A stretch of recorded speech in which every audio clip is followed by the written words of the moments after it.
Hello and welcome to Trial TV Live. I am the Squeegee of Justice coming to you from another computer. So let me just double check my audio is working before I continue any further.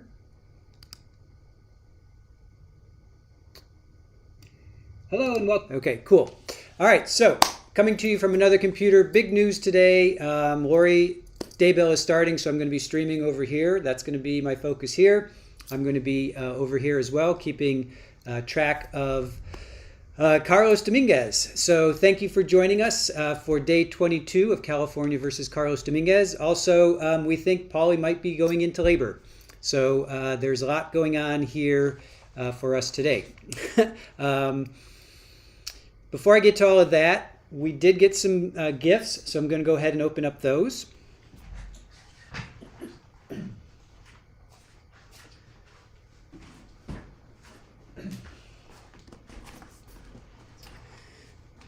So first of all, I just want to say thank you to everybody that has supported Pauly during her labor.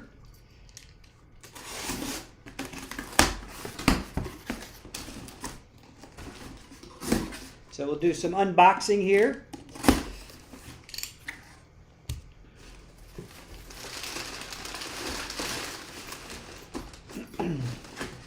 We have a cat tunnel bed, very cool. So it's actually a bed with a little tunnel. We were playing with the tunnel yesterday, and they loved it. They were absolutely having a ball with it. Let's see, who is this from? Sorry for the noise. Sorry for the audio. Just want to see who this is from. This is coming from, let's see. Oh, from Kate. Thank you so much, Kate. Appreciate it, Kate. Kate also gave us, sent this to Pauly. So Kate sent... What's going on, Chris? What? Your mic? Oh, it's on the other one. Okay, I can't hear anything. Okay. So. Can you guys hear me okay? How's the audio? Kate also gave us, sent... Audio seems to be okay. All right, so Kate also gave us this. Cat Stages, Tower of Tracks.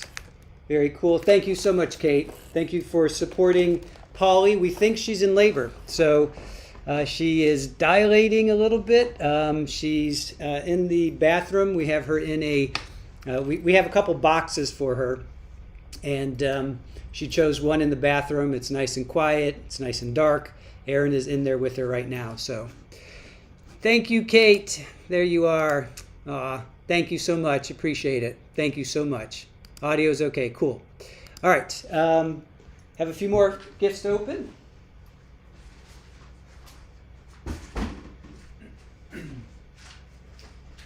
Let's see. We have this one too.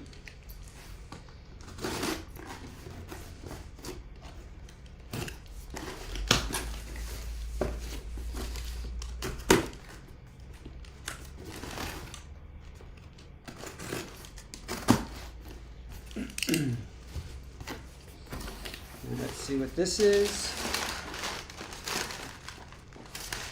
This one is from, oh, Fala. Thank you, Fala. Fala sending anxiety solution. So that's cool. Fala sent that. Thank you so much, Fala. That is greatly appreciated. And some Best Toys catnip. So Fala sent this as well. Some catnip toys. Thank you so much, Fala. You guys are so sweet, I tell you. You guys are just, we have the best chat, the best mods. You guys are just so, so sweet. Thank you.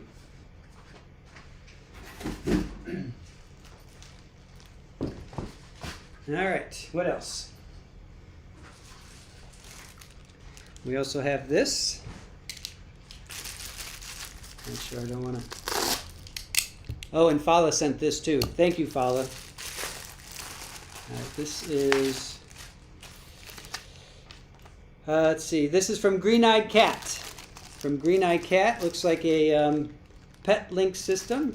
Let's see, I'm not quite sure what. Let's see what this is.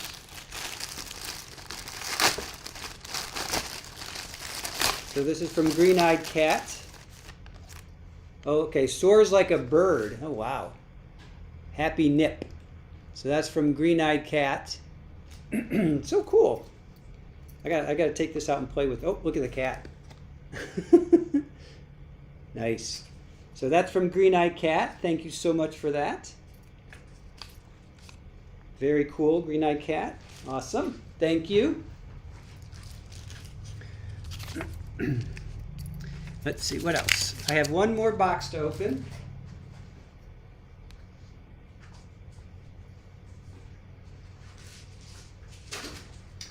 All right. We have one more. One more before we start trial. Let's see here.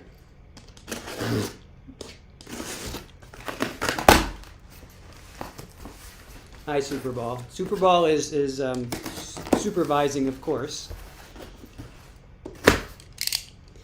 Superball always supervises. Okay, so this is, let's see who this is from. All right. Oh, it's a cat heating bed. Wow. A cat heating bed. Let's see who this is from. Let's see here. So a cat heating bed. This is a cat heating bed because kittens cannot self-regulate. Chris and Aaron, I'm so grateful to find you. Chris, I've never met a more genuine person, and you make me want to be a better human. Aw, love you guys. Deanna May, thank you. Aw, thank you so much, Deanna. That is so sweet. So, were there other? So this is from Deanna. Thank you. That is so sweet. Thank you. So Kate said, here, let me read these others.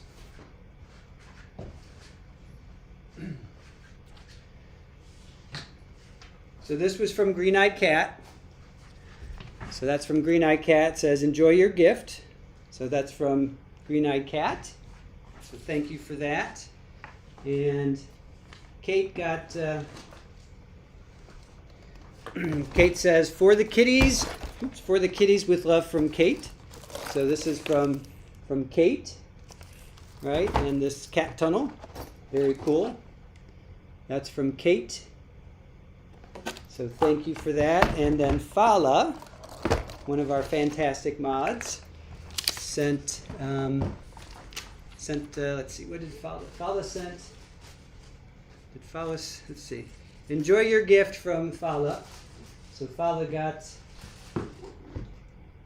the anxiety solution. So this came from Fala. So anxiety solution with real feel heartbeat. So that's for the little kittens. And then she got some catnip. So thank you guys. This means so much to us that we have such a great community. Really do appreciate it. We appreciate you guys, appreciate our mods. We really appreciate the chat. So thank you guys so much. We really appreciate it. And Paulie will too. So, let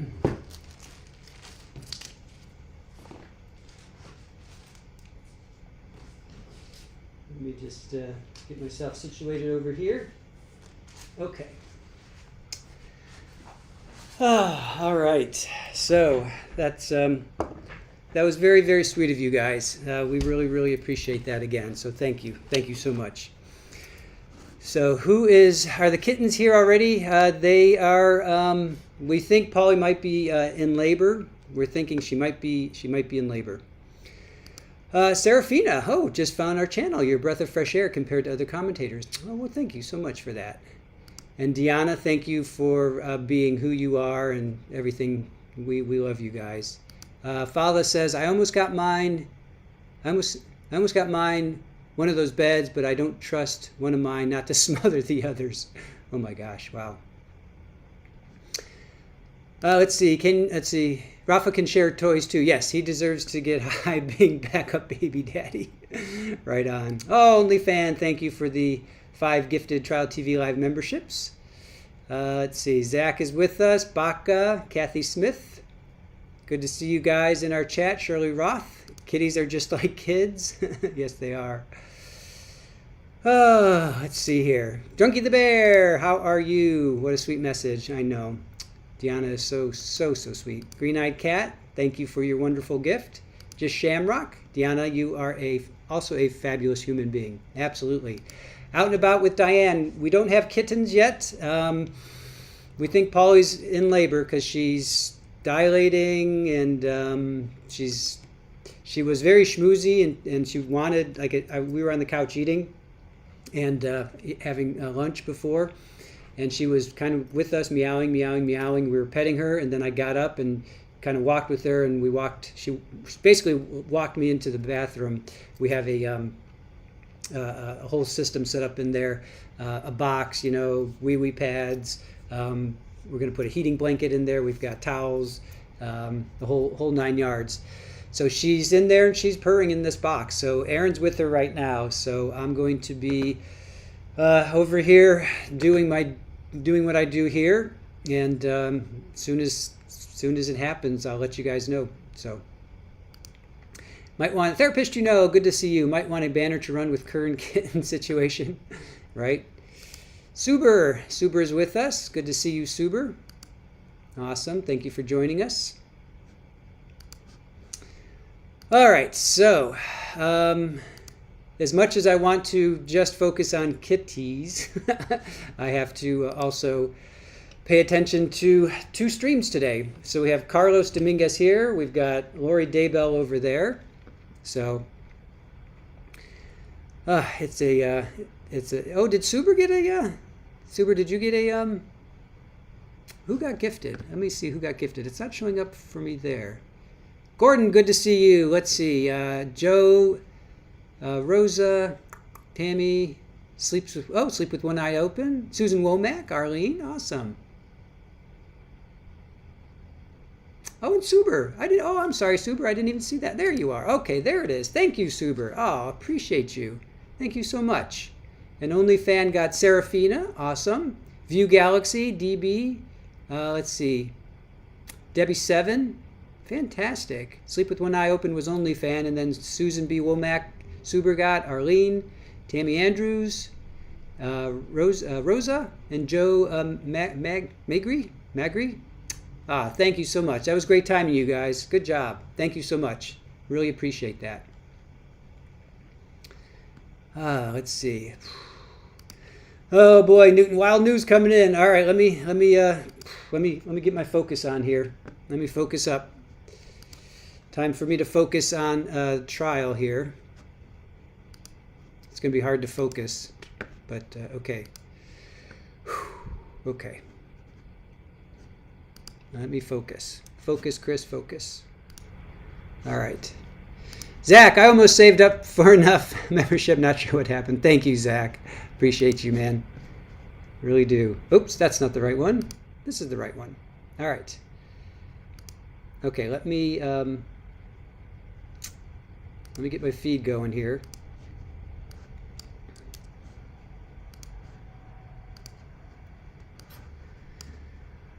All right, let's get the feed going.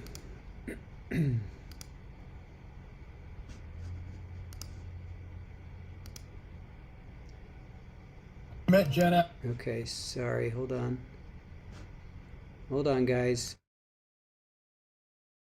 Let me get the feed going. Just bear with me for a minute. Come on.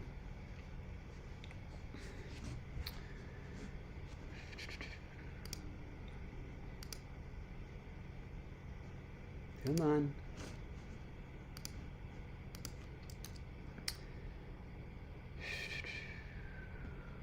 Okay. I got a feed. Hold on, guys. I got one. Just hold on. Just bear with me. Hang tight. Let's get this feed going.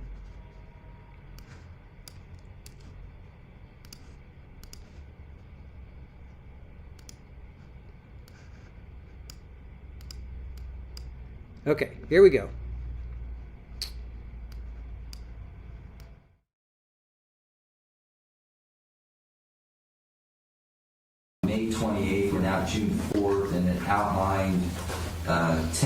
items. So that's the list that I have that I'm working on. I received an email later from the prosecution that withdrew request number 5 and 9 of the list of 10. And so that's where we're at. I'm prepared to go one by one through the remaining 8. Sound good, Mr. DeMore? Yeah, I think Mr. Vanderhook and I will, depending on which one we're on, we may switch if there's additional argument needed. Okay, great. And then, so I have that brief filed May 28th, and then I have defense response. I don't have a file date on that, but I think it came in yesterday, if I remember correctly. Yes. All right. So let's go ahead and get started on this issue of what does a rebuttal case look like. In People v. Carter, a murder case, the prosecution theory was that the defendant killed the victim with a wrench and had left the wrench, the victim's wallet, and his own red cap in a certain slough. The defendant denied that he had been to the slough and had left anything there. The prosecution in rebuttal introduced the red cape, giving no reason for failure to offer it in the case in chief. In reversing the judgment on other grounds, the court expressed disapproval of this tactic and gave the following explanation of the rule. Quote, in a sense, all evidence that tends to establish the defendant's guilt over his protestations of innocence rebuts the defendant's case. But it is not all rebuttal evidence. The purpose of the restriction is to assure an orderly presentation of evidence so that the trier of fact will not be confused, to prevent a party from unduly magnifying certain evidence by dramatically introducing it late in the trial, and to avoid any unfair surprise that may result when a party who thinks he has met his opponent's case is suddenly confronted at the end of trial with an additional piece of crucial evidence. Thus, proper rebuttal evidence does not include a material part of the case in the prosecution's possession that tends to establish the defendant's commission of the crime. It is restricted to evidence made necessary by the defendant's case in the sense that he has introduced new evidence or made assertions that were not implicit in his denial of guilt. A defendant's reiterated denial of guilt and the principal facts that purportedly establish it does not justify the prosecution's introduction of new evidence to establish that which the defendant would clearly have denied from the start. This cites not only People v. Carter, but People v. Daniels and People v. Nunez-Citelli. It is improper for a prosecution to withhold crucial evidence properly belonging in the case in chief and to present it in rebuttal to take unfair advantage of the defendant. So that's the general rule of law that we're working under. In this particular case, not only has the defendant entered not guilty and not guilty by reason of insanity pleas, the defendant sat for 3 extensively long interviews with doctors and gave statements about the nature of the crimes and, of course, about his mental health condition. So this is an unusual case in the sense that the prosecution had more information than they would have about a defendant who then ultimately did testify. And so we have that additional background here. So now turning to the specific requests made by the prosecution. The first is the people seek to introduce a record of additional such communications during the time period of April 2023. And I don't have any indication about what they are. It wasn't listed, so I don't know what piece of evidence we're talking about. So that request is denied. So, well, it should have been in your brief. So I'll allow you to make your case, but I have no idea what you're referring to here. And we did have communications, and of course, there was an opportunity to present all of this in your case in chief. But particularly, what were you talking about then? And this has become a point where it's not actually rebuttal evidence. This was a document that was presented to the defendant during his cross-examination. This was the subpoenaed records that were showed to him. And so Which exhibit is that? I'd have to get the list. Okay. Was there any objection to that? No. Right. So number 1 then is withdrawn, in effect. We'll rule on the exhibit. Number 2, The defense has introduced evidence that the defendant's roommate decided to make a tip to the police about Dominguez. So this request for rebuttal evidence is denied. All of these witnesses were on the witness list by the prosecution, could have been called in the case in chief. And anyway, that's where we're at. And there's nothing specifically really here as to what they would be testifying to and how it's new, responding to new evidence. Number 3, the defense has introduced evidence of defendant's conduct and interaction with roommate. People seek to respond with observations of 2 of the roommates. I guess that's what I was speaking to just a moment ago. So that one's denied for the reasons I just said. Those people were on the list. Back to number 2, since I mixed that up. The people will seek to introduce evidence of why the roommates did that, to make a tip. So they're 2 and 3 are related, and they're both denied. Number 4, the CAD logs. Mr. Hutchinson, your response on the CAD log. You want to articulate that again? So the people did introduce evidence of catalogs. Catalogs have been admitted into trial. They did not introduce evidence about how long these catalog records are maintained. I only introduced evidence regarding body cameras, which are completely separate recording. And after questioning Officer Story and Detective Yu about who knows how long they retained, I was finally directed to Ms. Lyon, who was kind enough to come in without a subpoena and testify. Body cameras of arrests are retained for 2 years. Citations, contacts are retained for 1 year, and then they are deleted. The people now want to bring in evidence of how long catalogs are retained. That is not rebuttal evidence. That is an entirely different document. I never introduced any evidence of catalogs. Let me ask you this. When was this evidence produced to the prosecution that the defendant had interaction with a police officer a month or so before the stabbings, in which he had given the name John Joe Haas? Was that evidence discovered to the prosecution? Yes, that was mentioned in the reports of Dr. Weiner and Dr. Ree. And the court notes, beginning in January, the people started subbing every law enforcement agency imaginable seeking records relating to John Joas. And they actually have all those subpoena records that they could not find in John Joas. Those are marked as exhibits. They just simply have not identified them. So they've known this since the experts' reports were disclosed in early January, and they began subbing records in January. Were the police, what was the name of the key witness that was called regarding the video retention policy? What was her name? Jean Lyon. Lyon. And then was she asked on by the prosecution about the catalogs, and did I prevent them from getting that information at that time? Is that how that played out? Yes. Right. There may have been some question about catalogs. I believe I objected outside scope. Okay. I'm going to allow number 4.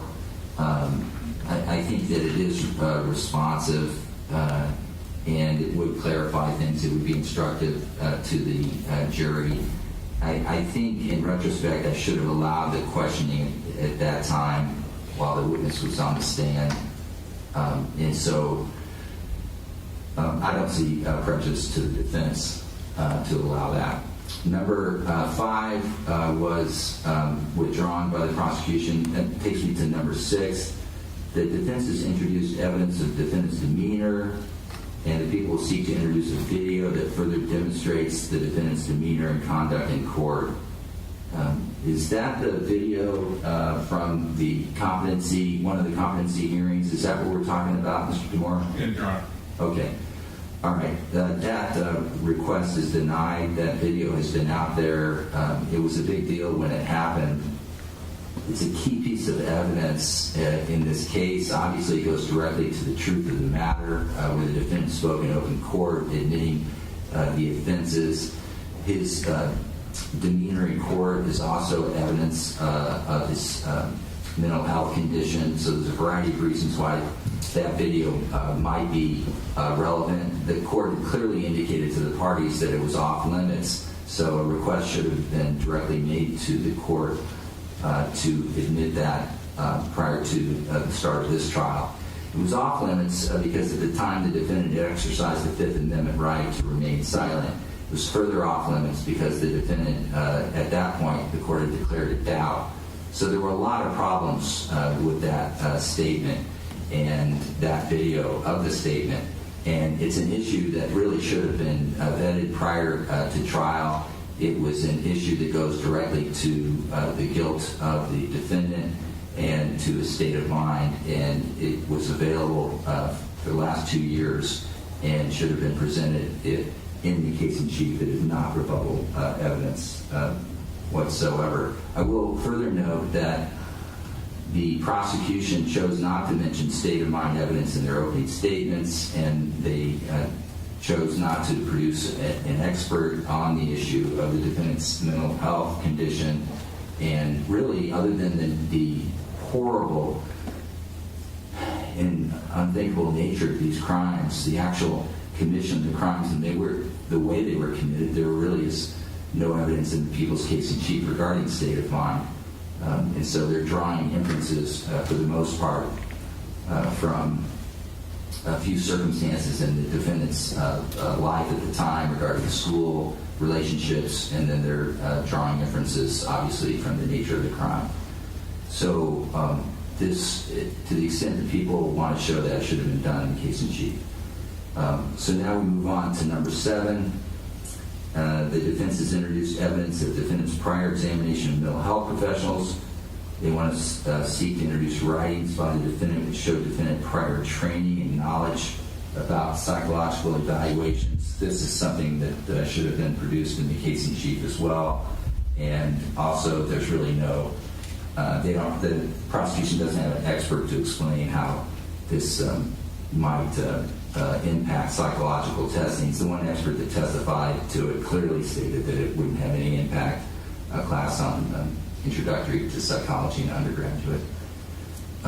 Number 8 we move on to is defense has introduced video evidence of the defendant's interrogation by the police, and they want to mention now they want to introduce an interview video recorded or audio recorded, one of the two, from the jail. This is evidence that the people have had and could have introduced in their case in chief, so that request is denied. And then we get to number 9, that's been withdrawn. So I move on finally to the last item, and it's number 10, and that is the defendant indicates, the defense indicates the defendant will testify. People will seek to introduce prior inconsistent statements.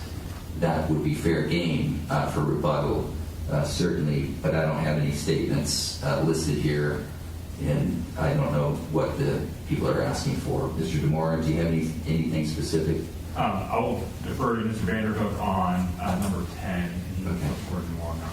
And All right. with regards to that, we were looking forward towards Dr. Weiner and Dr. Ree. Dr. Weiner, I believe, is going to be here this morning. Dr. Ree has indicated that she can't come in until tomorrow afternoon.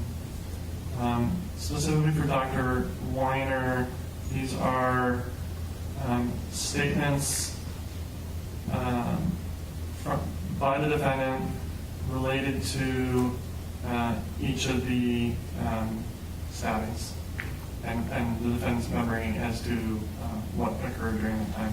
So what I really would need at this point to rule on a motion is what did he testify to and what did he tell the doctor? I almost like a chart. That's what I need to rule on it. The vague notion that he said something different doesn't get me there. I can't rule on that. Yes, Your Honor. So the testimony from the defendant was that he was on a bench. He indicated the bench that prior testimony established was about 50 feet away from Mr. Breaux' bench, and that he then saw something over at Mr. Breaux' bench and lunged/ran to Mr. Breaux and then blanked out his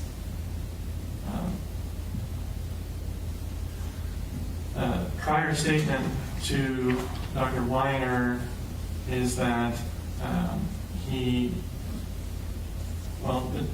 twofold. First, there was testimony from the defendant that this was the first time that he heard clear voices and was able to understand what the voices say, and there was a prior statement to Dr. Weiner that he did hear words before, such as hurry up and other phrases. And in regards to the actual occurrence of the crime, the defendant, I just went over what the defendant testified to, and the statement in Dr. Weiner's report was, I started looking around and got paranoid, and got more paranoid when I saw a shadow figure sitting next to me on the bench. He added, and that Mr. Dominguez thought it was a supernatural being next to me. Yeah. This is the next to me, that's the point here? Yes. Okay. I think the defendant explained that as testimony, but Mr. Hutchinson, is that impeachment? I don't believe so. What is important, the court may recall the cover letter that Mr. Van Hook sent to the experts. He raised this point with Dr. Weiner.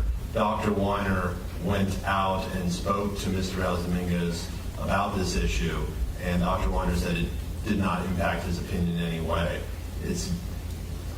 We're basically arguing on what next to me means. Right. I didn't find the distinction very compelling. I'm dealing with a person who has a severe mental illness. He's recounting what he remembers to a doctor. He's recounting it under fairly aggressive cross-examination, quite frankly, but also direct. And it's the same account, as best I could tell. And I've read Dr. Weiner's report and heard his testimony. The word next, it's really parsing and trying to pin the precision in language in a situation that is much more complicated than that. But what else from Dr. Weiner? So regarding Sycamore Park, the defendant testified that he saw a shadow figure, describe a void in the mouth and things of that nature. During his prior statement to Dr. Weiner, there was no mention of any shadow or seeing a shadow or seeing a void or anything like that. He stated that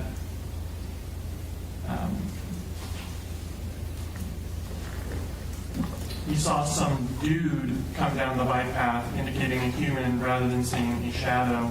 And then his statement to Dr. Weiner is that only after he stepped into the path, or the first mention of believing that there's a supernatural entity or anything wrong in Dr. Weiner's statement comes from after the collision.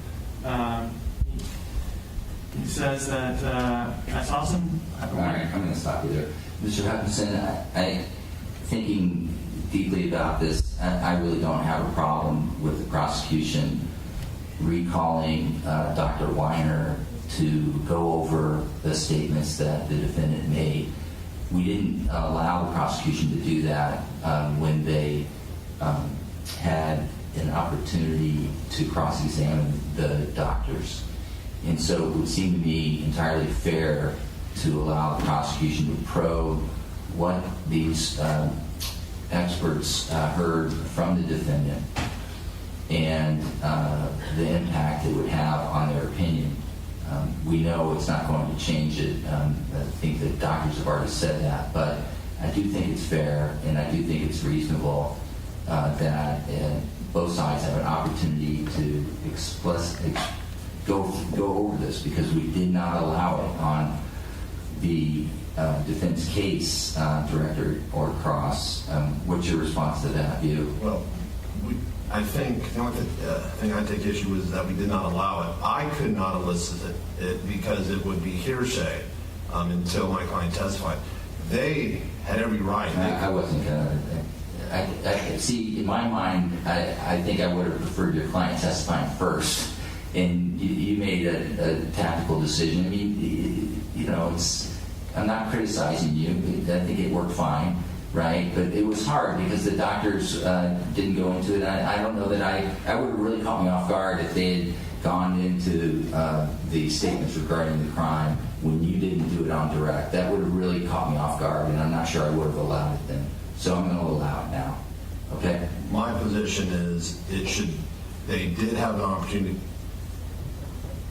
I think legally they did have the right to do that. They chose not to. I think rebuttal should be limited to the specific statements that they confronted Mr. Real. I agree with that. Right. I'm going to allow him to do that, and that's what he's talking about. But to the extent there's other statements they want to go into, I think that is not proper Right. rebuttal. Right. So, and I assume all the impeachment statements, and you don't have to list them now, even though I had asked for that a second ago.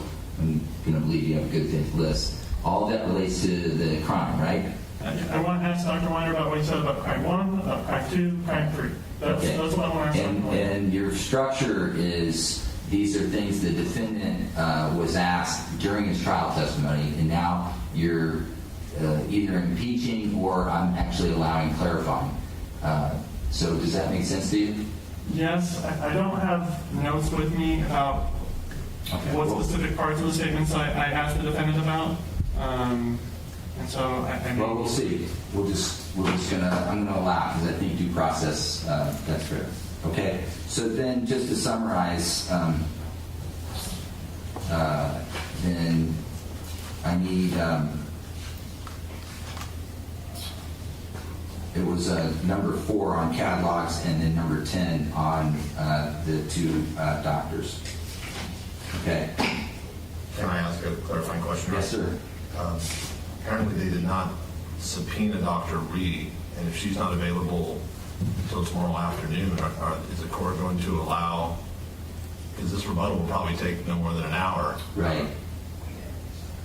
Well, apparently they did indicate that they subbed her, so she should be here. I'm concerned about how tomorrow afternoon is going to impact the trial schedule. Right. Right. Okay, well, what's the update on Dr. Reed's subpoena? So we got an email yesterday from her that says she received the subpoena, she's not available today, and then she's available tomorrow. Was it, if it was a subpoena sent via email, that's not legal service unless she responded with her California driver's license number. So I'm not sure if she's even under legal Okay, why don't you meet and confer regarding that issue? Somebody call her, and would you agree to have her on the screen? Yes. Right. Okay. We can call her. Okay. Why don't you work on that issue before I make any ruling on that? But I do share the defense's concern, and I think prosecution's concerned too about letting too much time slip. Okay. All right. With that, then we have I've addressed the juror issue, and I've addressed rebuttal case, and we have an outline for that. And then we have the jury instructions, which I now can just set aside for the moment, so we can get through. Dr. Weiner's here. That we do have some area to cover with them, and I don't know if you have a witness on this catalog, but obviously that's a 2-minute witness, very short. Okay. And Your Honor, if I may, Yeah. before the court moves on, the court ruled on point number 8, which was in the people's motion. The people had a separate motion attached to that Perkins operation. I understand the court's ruling in the people's motion for rebuttal evidence, and that would obviously impact that ruling, but there wasn't a ruling on the specific motion itself. Yeah. Well, the motion. Hold on just a second. I have notes on that. Right. I think it's a moot point given the court's ruling that Right, exactly. there would be an outstanding motion pending for the court. Well, it's just a motion to issue a protective order if the interview was used, right? Correct. In the way in which if the court had permitted introduction of that piece of evidence, how it would be introduced in court through a series of different options. Yeah. Okay, we'll label that the People's Perkins motion, and it's denied as moot, given the court's ruling on the rebuttal case. Okay, super. Thanks for clarifying that. We do have work to do on the jury instructions, but let's address the first juror issue. So, Deputy.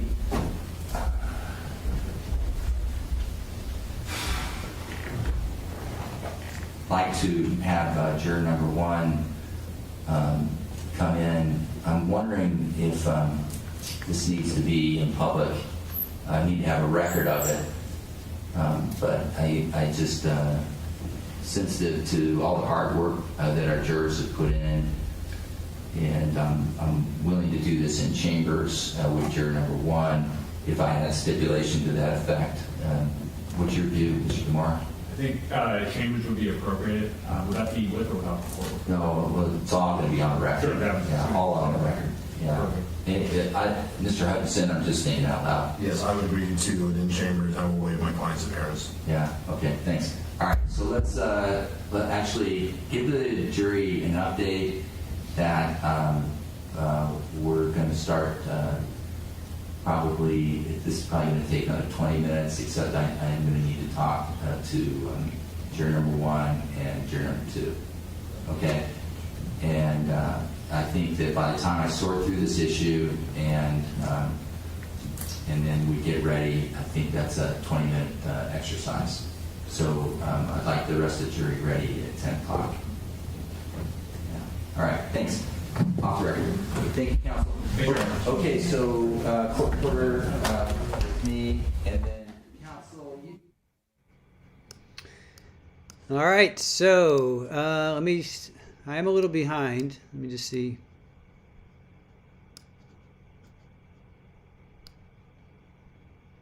All right, just so we're, all right. So I just made sure I sped up. Let me just make sure. No, are you kidding? Okay. Hate when they do that. Am I? All right, just hold on a sec. Let me change my feed here.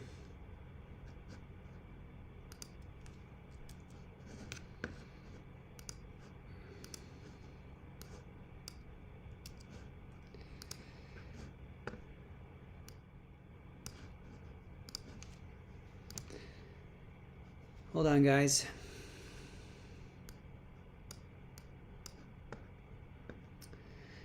So Polly seems to be in labor, you guys. She's panting.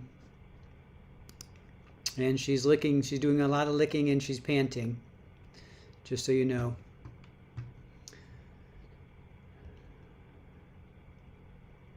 I'm trying to get this feed for you guys. Come on.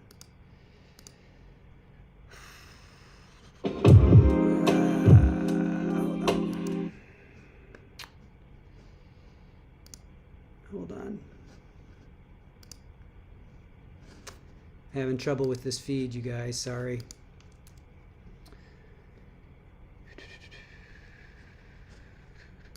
I don't know why this feed's not kicking in. All right. While I wait for that to kick in again, I don't know why I'm having trouble with this feed. All right, so basically the judge, so juror number 1, so Newton said juror number 1 told juror number 2 that he'd been watching the news, basically breaking the rules of jury duty. So they're now in chambers until 10, let's see, 11, 12, 10, 11, 12, 1. That'd be like literally any minute. Lady Meowza, thank you for the $5 support. Appreciate that. Thank you so much.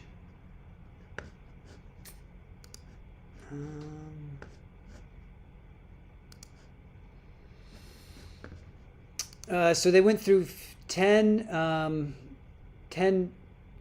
rebuttals that the state wanted to do, and he denied pretty much all of them except number 4, which was the CAD logs and the body cam, and then number 10, about the 2 doctors. Yes, Kitten update. Mama Polly is doing a lot of licking and panting. Pretty sure you have no idea, Father. You have no idea, but I appreciate that. I really do. I created this myself, so I have nobody but to blame but myself. But when a feed doesn't kick in, that's cause for concern. But thank you for walking me off the ledge, because that's where I am right now. I am firmly planted on the ledge, looking over the abyss right now. This feed just is not working for me, you guys. I don't know why. It's just really acting up. Of course it is. Shit. No, I do not want that. All right, I'm just going to go with what's on YouTube, and if we miss stuff, we miss stuff. I just can't get this feed to work on the website. So it's just going to have to be on the YouTube channel. So just bear with us. If we miss a second or two here or there, we're going to miss a second here or there.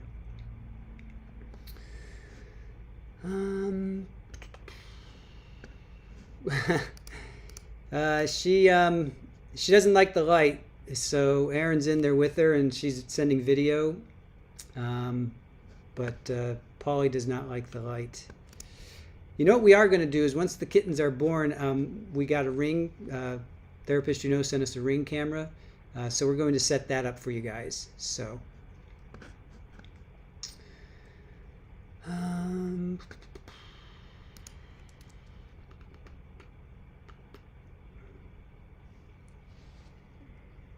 oh, and I got to find a feed for Lori too, but that doesn't start for a little while. I got a few minutes on that. Got a few minutes for that. Yeah, I just don't know why this feed just is not kicking in. Kitties are priorities. Oh, the last video she's pushing. All right. Erin's sending videos of Polly pushing.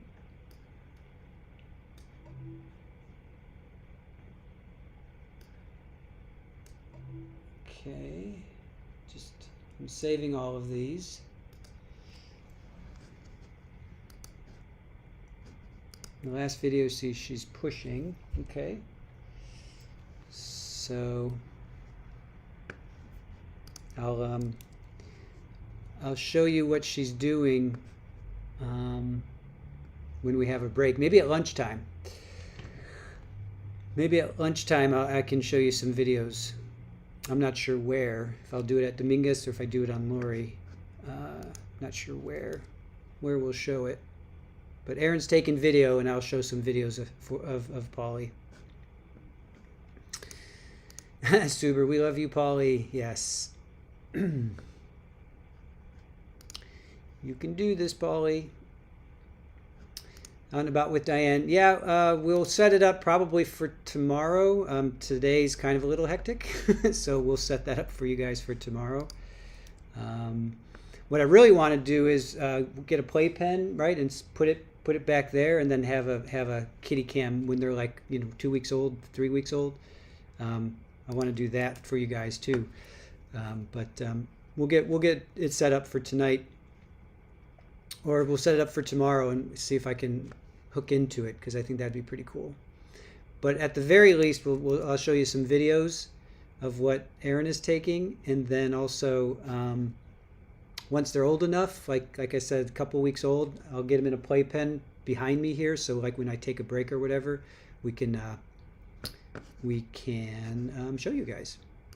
Well, they'll just be flopping around, like little dudes that they are. I have no idea how many she's gonna have. I think they say generally it's 2 for the first, and then it 2, maybe 3. So we'll see. We'll see what Miss Polly does. All right, still haven't kicked in this stream. I'm really bummed that the website's not working. I don't know why. Why is the website not working? Let me go to the local news. Let me try this. Okay, here, let me try this. Okay, all right. I might have some success here. Okay. All right, at least I got this. All right, I got that. Okay, so that's the what do you call it? That's the courtroom. So at least I got that. So, hey, Just Shamrock, good to see you. About says, I hope you think she'll have 4. She's pretty big. She looks like a football. Alexandra, aka Fluffy, large buff Persian had 6 kittens in her first litter. Oh Lord, Lord help us, you guys! You're scaring me. Super, it's not a coincidence. It's a kitty instance. Nice. All right, what did let's see. Widespread. I got very lucky when I was pregnant with my first. I was at a yard sale and found one of those huge playpens, like from the 70s. Cool, cool. Polly should have her own YouTube channel. Superball does, and we've been posting on Superball's channel. So we'll be posting once we get. We have been uploading images and photos to our Trial TV Live, but Superball does have a channel. And we'll post some things there too, as best as we can. So,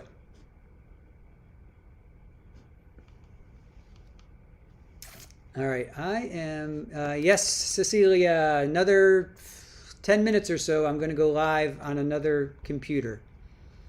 So Lori Daybell, we will be covering on another computer. Yeah, Sinbad, I know. Cats are natural moms. Yeah, I when I was a kid, my dog had three litters. So I've seen it. I've gone through it. Just never in my house because that dog was an outside dog because my dad was allergic. So I just kind of woke up and there she was, either already had given birth or was in the process of giving birth. So it wasn't, it wasn't as big of a deal back then. Because I was a kid. I was like 8, 9, 10, 11 years old. So this is a lot. This is it's exciting, but it's also a little nerve-wracking because I want to be there, But Aaron is taking some video, and at a natural break, I'll show some of those videos. So I'll share that with you guys.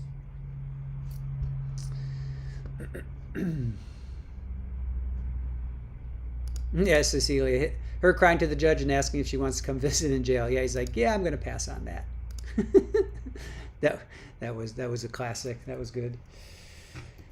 All right, we're getting to that point where I'm going to have to jump over and pay attention to Lori and Capri Law. Hopefully, we'll be taking notes for you guys, so I will be able to kind of follow along. So I'm going to put my focus on Lori over here. So before that, I'm going to just step out for a moment. But I'm just going to leave this feed up.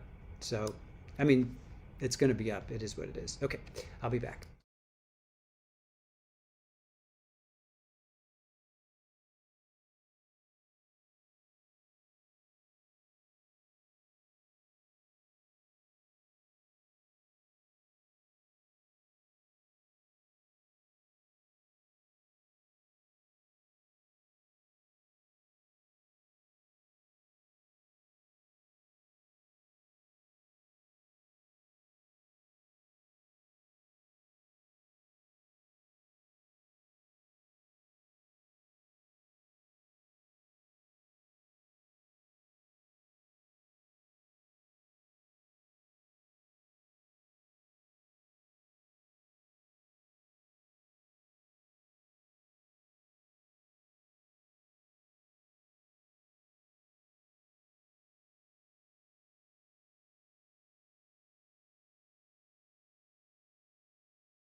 Case CR 2023-1391. Prosecutors Demora and Vanderhook are present. Defense Attorney Hutchinson present. Carlos Real Dominguez with us. We have 16 members of our jury present. For the record, the court has excused juror number 1 for cause, and I made a record of that outside the presence of the jury and in chambers. And so with that, we come to that point in time where I have to roll a dice, and I have 5 alternates, one of which in a moment will be sworn in and serve as juror number 1. So that's where we're at. That's the first order of business. After saying good morning to all of you and thank you, and I appreciate your patience. I had some work I had to do, and we were working on the case, but that ran a few minutes. And so we're now ready to keep moving. And so that's where we're at. Okay. So here it is. It's a wooden dice. It has 1 through 6. And whatever number comes up, if it's 2, then I got to keep rolling because I've already moved 2 in. So here's the roll of the dice. Did play a lot of backgammon with my wife over the weekend, so you see. 5. So, yes, there we go. Juror number 5, you can put your badge down at this time, sir, and then proceed, grab your notes, and move to seat number 1. Do we have the badge there? Okay, we'll wait to swear him in until he gets to seat number 1.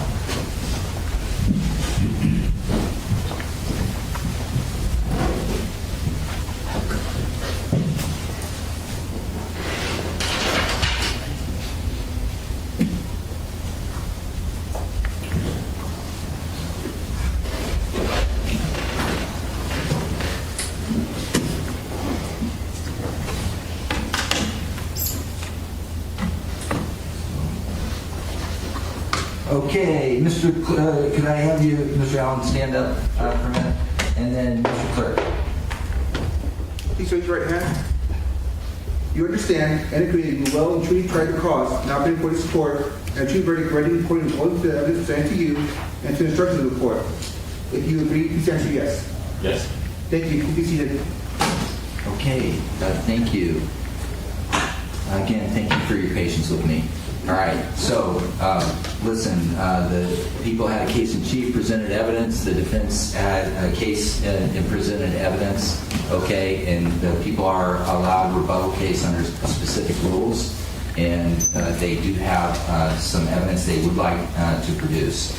And so at this time then, Mr. Vanderhook, do you have a witness you'd like to call? We'll call Dr. Weiner. Okay, and we did confirm he was here, so let's get Dr. Weiner.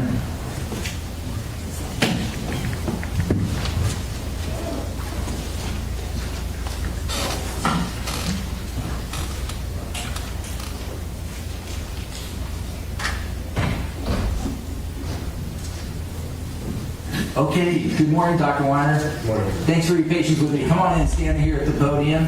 I appreciate you coming back to court. Of course. And I'm going to have the clerk administer the oath. We're going to do just what we did the last time, okay? Okay. You do solemnly swear that this about here, the cause now been before the court, shall be the truth, the whole truth, and nothing but the truth? Thank you. Please be seated.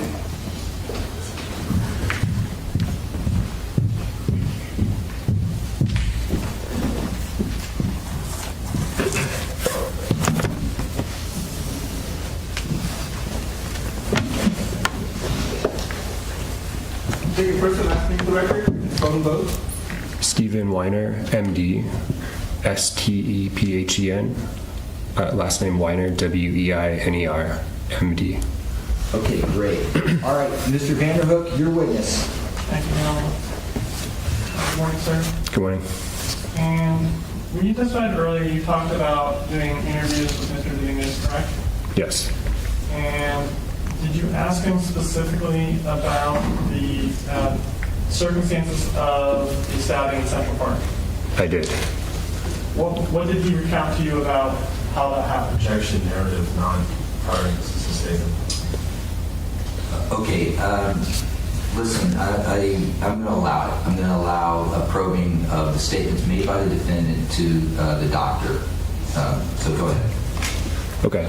So regarding the murder of David Breaux, He told, so Mr. Dominguez had told me that he was out for a bike ride during the evening and sort of going into the later evening, early nighttime to get some fresh air. He ended up at Central Park. He told me that he then sat on a bench in Central Park. He then noted a figure of some sort. At one point he referred to that as a shadow figure that was adjacent to him, sitting on the bench.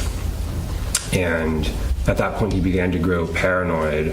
He also told me that for the first time, sort of in his history of various symptoms, he heard clear voices. Up until that point, he told me that he had only heard like whispers and something described as like when you hear the TV on in the background and you can't quite make out distinct voices, but you know there's something that sort of sounds like a voice.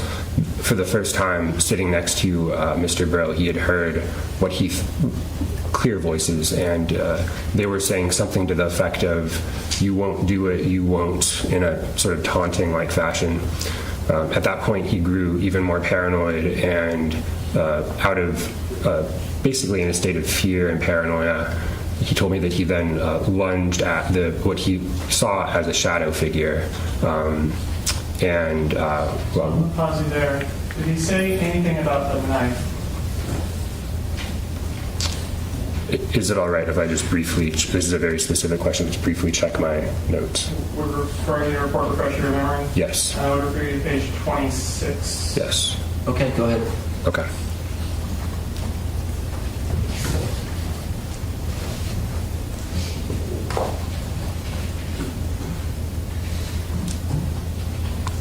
He did. What did he say about the knife? So I asked him what made him take out the knife. He told me that he didn't remember. Okay. May I first look at your hands? Okay.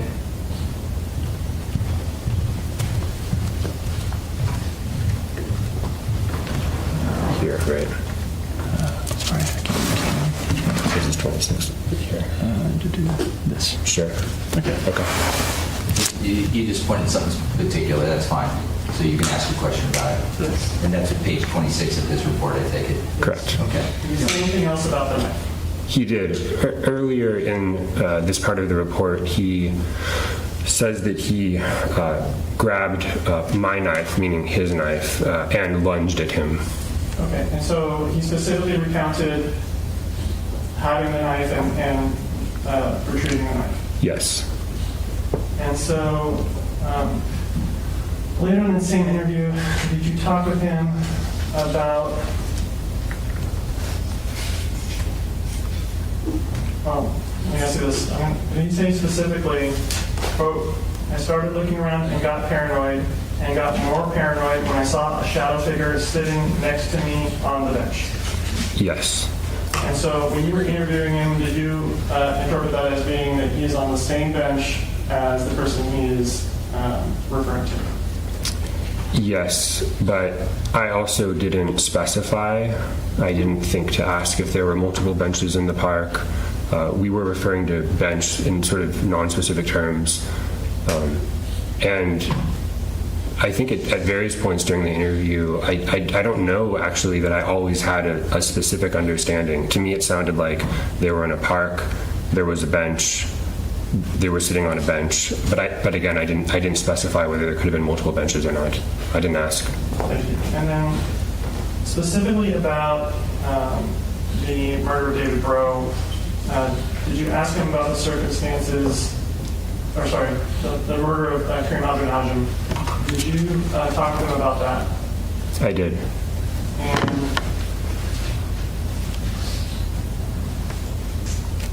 I'm going to ask you a specific quote from page 27. Okay. Did he tell you, quote, "I went for a walk to Sycamore Park. I was on my way home when some dude just came into the bike path, and he was pointing in my direction and doing something weird and making a laughing gesture with his hand. That's when I remember, and I got in his way to see if he would stop, but we collided and he fell backwards and I fell the opposite way, and all I remember was lunging at him with the knife." That's the exact quote. And so when you Did you actually put that in quotes in your report? Yes, And so that's verbatim the language that he used. it was verbatim.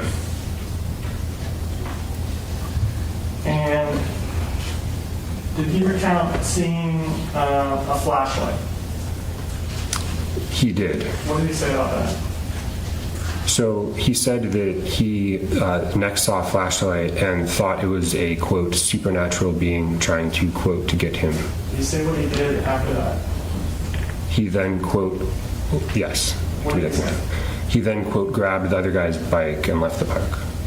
Other guys, are those the words that he used? Other guys. Yes.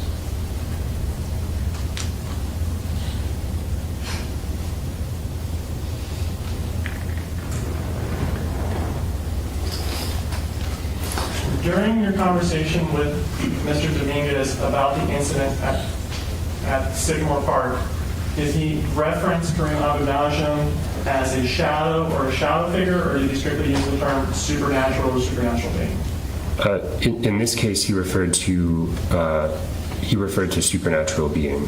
Did he describe seeing a shadow? Not in this instance, he did not. Did he describe seeing anything like a void in the area of Karim Abou Najm's mouth? No.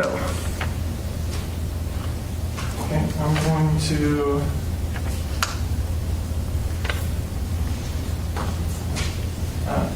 sorry. And then regarding what else he said about Karim Abou Najm, you asked him specifically who he thought the person on the bike path was. I did. What did he say about that? So he thought it was a, quote, supernatural being who was after me, end quote. Did you ask him if he was trying to kill the supernatural being? I did. And what did he say about that? And this is a quote, no, I just wanted him to go away.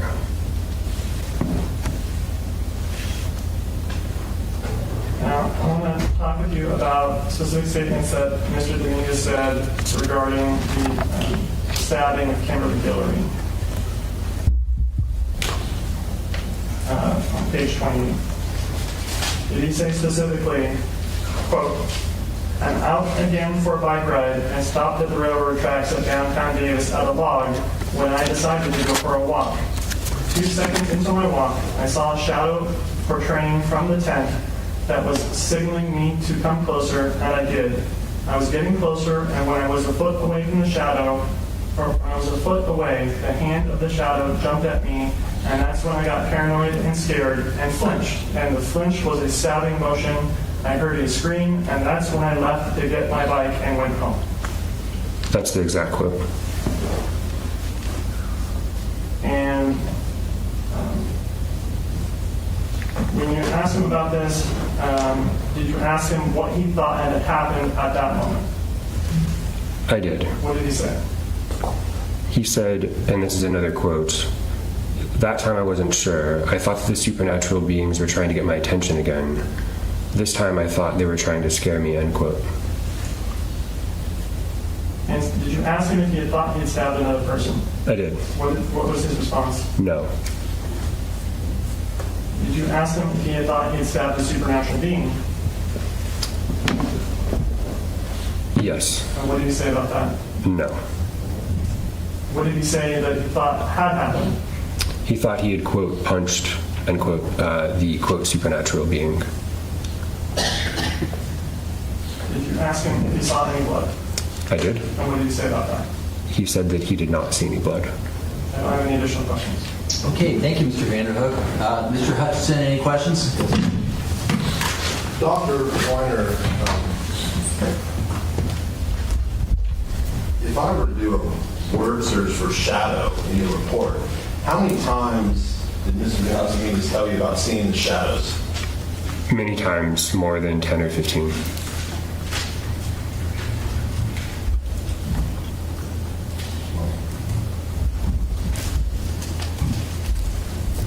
Approach. Okay. Search for shadow. You're familiar with how you can do a word search in a document? Yes, I'm showing you, is this your report? it is. And did I appear to do a word search for the term shadow? You did. And how many times is shadow used in your report? 40. And at times, Mr. Alex Dominguez would also refer to the shadows as supernatural beings. Yes. And did you, in fact, ask him if there was a difference between the shadows and the supernatural beings? Yes. And he told you they're the same. Almost correct. Can I explain? Okay, go ahead. So he told me that, in essence, that's correct, but it's a little bit more specific than that. So some of his initial visual hallucinations that he told me about were shadows. They made him afraid or paranoid because they were shadows without an apparent source. Of course, when you see a shadow, you can typically track it to the object that's creating the shadow, but in his case, he was telling me that he couldn't do that, and so it was alarming that there was this sort of shadow that he couldn't see. And over time, specifically around the period of January and February 2023, a few months before the instant offenses, he began to, from my understanding, have a sort of delusional interpretation of the shadows, what we might think of as a delusional perception. I'm sorry, what? Interpretation of the shadows? What we might think of as a delusional perception, where he was seeing what was already a hallucination, the shadow, without a source, and then began to think that shadow was either a supernatural being or a shapeshifter, and he referred to those terms interchangeably. And with respect to the stabbing at Central Park, when you first met with Mr. Alex Dominguez, he was fully medicated. Yes. At that point, he realized that he had actually stabbed people. Correct. He was no longer under a delusion or hallucination that it had been supernatural beings or shadows or shapeshifters. That's right. When you met with Mr. Alex Dominguez, at that point, you had not been provided with any photos of the benches, of the bench where Mr. Breaux was found. I believe that's correct. And you saw from the prosecutor's question that he interpreted what you wrote as Mr. Alex Dominguez saying he was on the same bench as the shadow figure. Yes. But you never, that was not something you specified with Mr. Alex Dominguez during your first interview. Admittedly, I didn't think to ask that question, so it wasn't specified in my evaluation. Okay. Saying someone's on the bench next to me, you agree that could mean a couple of things. Yes. It could mean they're on the same bench as me, correct? Yes. It could also mean they're on the next bench over. Correct. And at some point prior to meeting with Mr. Alex Dominguez, the week after this trial started, the prosecutor sent you a cover letter making some purported statements of fact. Correct. And the prosecutor, I'm referring to Mr. Vanderhook, correct? Yes. You never spoke with Mr. Moore. I did not. Mr. Vanderhook gave you some materials that he contended supported his statements of fact. Yes. One of those materials was this quote that Mr. Vanderhook interpreted as Mr. Alex Dominguez saying that he was on the same bench as the shadow figure. Correct. And you were actually, by me, provided photographs showing the two benches at the scene. I was. And you went out and spoke to Mr. Alex Dominguez about this. I did. Again, he answered all of your questions. Yes. And he explained to you that the shadow figure was not on the same bench, it was on the next bench over. That's correct. And thinking back to your initial interview with Mr. Alex Dominguez, he didn't say anything that is inconsistent with that. He did not.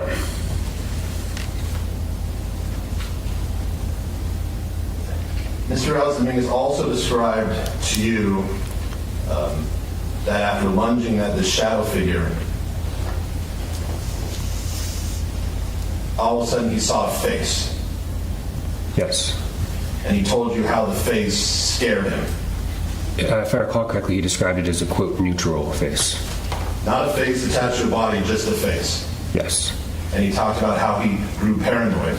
Yes. And then that caused him to flee. That's right. Seeing that face scared him. Yes.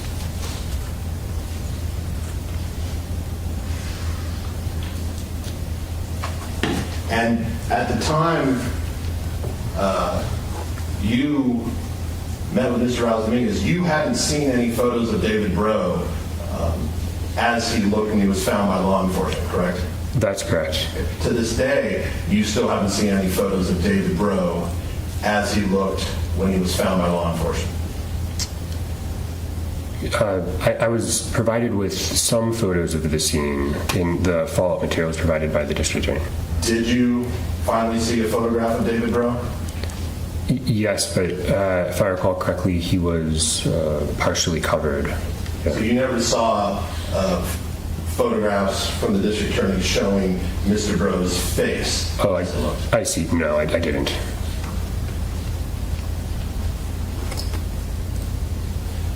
So I'd like you to assume that when he was found, Mr. Breaux was completely covered in dark clothing from head to toe, with a hoodie pulled up over his head, and all that was visible was probably about 3/4 of his face. Okay. And that he was assumed he was found sitting on the bench facing out. Okay. Okay. That would be consistent with what Mr. Dominguez told you, wouldn't it? Yes.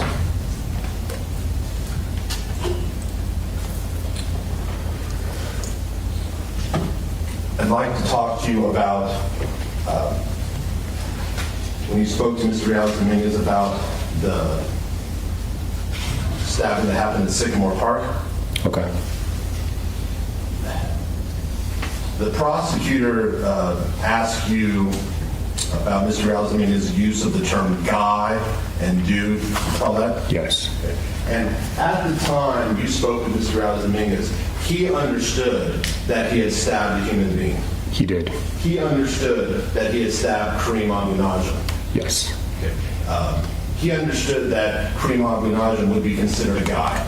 Yes. So when he used those terms, guy and dude, was it your understanding that he was communicating to you that at the time he believed it was a human being? No, and in fact, that's why I asked him later, just a few minutes later in my evaluation, who it was he had thought he stabbed. Okay. It was clear to you that he was describing a shadow figure or a supernatural being. Yes. And he told you that this shadow figure was on a bicycle, Yes. was pointing at him, Yes. was making sort of a laughing gesture with another arm. Correct. He told you how he stepped in front of the shadow figure because he believed it would make him go away or go around him. Yes. And he described to you how scared he was. Yes.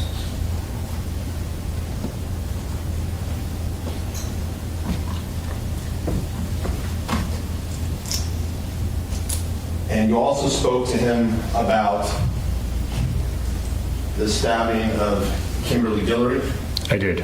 And at that time, he knew that he had stabbed a human. He did. He understood that he had stabbed Kimberlee Guillory. Yes. But you were asking him to describe what he believed at the time. Correct. And he told you that he was at a log. He had been at a log. Yes. He told you he'd ridden his bike to the log. Yes. That he got up and started to walk. Yes. And then as he was walking, he saw a shadow figure in a tent. Correct. And the shadow figure gestured for him to come toward him. Yes. And then it then reached through and tried to grab him. Yes. And he told you how he flinched and thought he punched through the tent. Yes. Now, and Mr. Dominguez told you specifically he thought that he had punched. Yes. And in that cover letter that Mr. Vanner had sent you, he asked you to consider the fact that he said there was not a puncture hole in the tent. It was in fact cut from top to bottom. You remember Mr. Vanner telling you that? I do. Okay. So, and at that time, that was your understanding of what the evidence was, correct? Yes. And you went out and spoke to Mr. Dominguez about that? I did. And he still maintained that his memory was he punched through it. Yes. He had no memory of cutting the tent down and sideways. His story was consistent. But then once the trial started, you received some information about the testimony of a man named Isaac Chessman, correct? Yes. And you received evidence that Isaac Chessman described that when he first saw the hole in the tent, there was a puncture the size of a tissue. Correct. And you received evidence that whoever cut that tent did it after the fact. Correct. So what Mr. Dominguez told you, both the first time and when you came out the second time, that he maintained it was a punch, that is completely consistent with what Mr. Chessman testified to, correct? It sounds like it, yes. And once again, you confronted Mr. Dominguez with the fact that the tent had apparently been cut, correct? Yes. And he still maintained, he just remembers punching through it. Yes.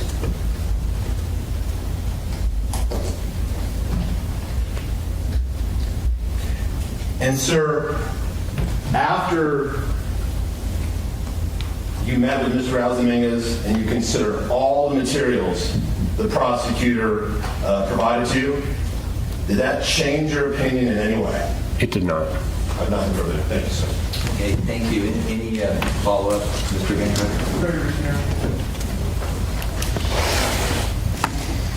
Sir, just regarding your interview with Mr. Dominguez, regarding killing of David Breaux, from that interview, were you under the impression that they were on the same bench? Yes, I was under that impression. Although I'd like to add that I was thinking very little about their positions. If I had to pick whether there was one or two benches, I probably would pick that there was one bench. But it certainly wasn't a topic I explored in any detail. And like I said before, I didn't ask if there were multiple benches or anything like that. I was trying to more so understand Mr. Dominguez's state of mind, what he was experiencing in that moment, as opposed to his sort of precise position as far as he remembered it at that time. Regarding the killing of Karim Abou Najm, did the defendant tell you specifically why he got in the way? What was his statement about why he got in the way? I'm sorry, who got in the way? Why Mr. Dominguez got in the way of Mr. Karim Abou Najm? He said, and this is a quote, "I got in his way to see if he would stop." And then regarding the stabbing of Kimberlee Guillory, when he talked to you about going for a walk, did he mention only one walk or did he mention multiple walks?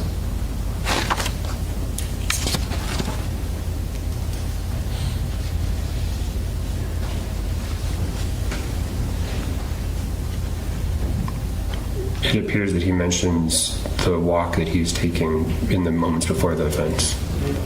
Okay, and then regarding your, so there was questioning about your subsequent interview where you clarified his statement about the tent. Do you have your notes on that? I do. Actually, state's testimony. Rephrase. Okay. Just ask him, you want to draw this attention to the testimony regarding the tent. Okay. So, and I want to talk to you specifically about your most recent interview with Mr. Dominguez about what happened at the tent. Okay? Okay. Do you have your notes on that? I do not. Without your notes, do you remember exactly what was said there? I couldn't provide direct quotations, but I remember approximately what was said. And if I show you your notes, would that refresh your memory? Yes.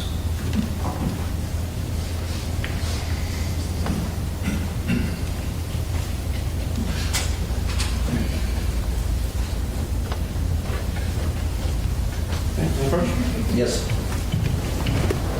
So from page 6 of the document, we're just pointing you out to the second paragraph from the top.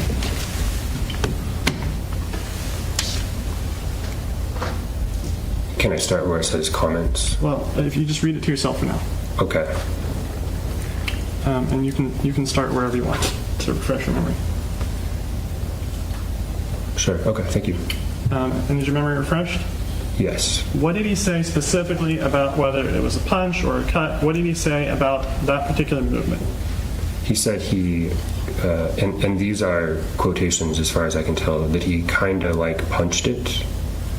He then described it as so it was like a slashing motion, but also like a punching motion. Thank you. I don't have any additional questions. Okay. Alrighty then, Mr. Hutchinson, we're done? Yes, one question. When you spoke to Mr. Alex Dominguez, Yes. had Isaac Chesterman testified yet? Not that I recall. What day did you speak to Mr. Alex Dominguez? I believe it was May 3rd. On Saturday. Yes. I have nothing further. Thank you, sir. Okay, great. All right, Dr. Weiner, thank you for your testimony. Have a great day. Thank you. I appreciate it. Super. Counsel, sidebar, thank you. Off the record, feel free to stand up and stretch, folks.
Okay, Mr. Vanderhook, do you have a witness you'd like to call? I think we call Gene Lyon.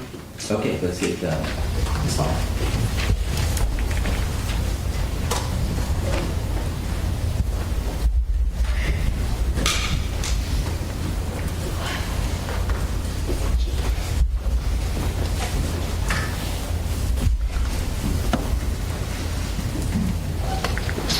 Good morning. Good morning again. Come on in. We're going to go through the same process that we did. We'll have you sworn in, take the oath, and then the witness stand. Thanks. Please raise your right hand. You do solemnly swear the testimony you're about to give and the cause not being for the court shall be the truth, the whole truth, and nothing but the truth? I do. Thank you. Please be seated.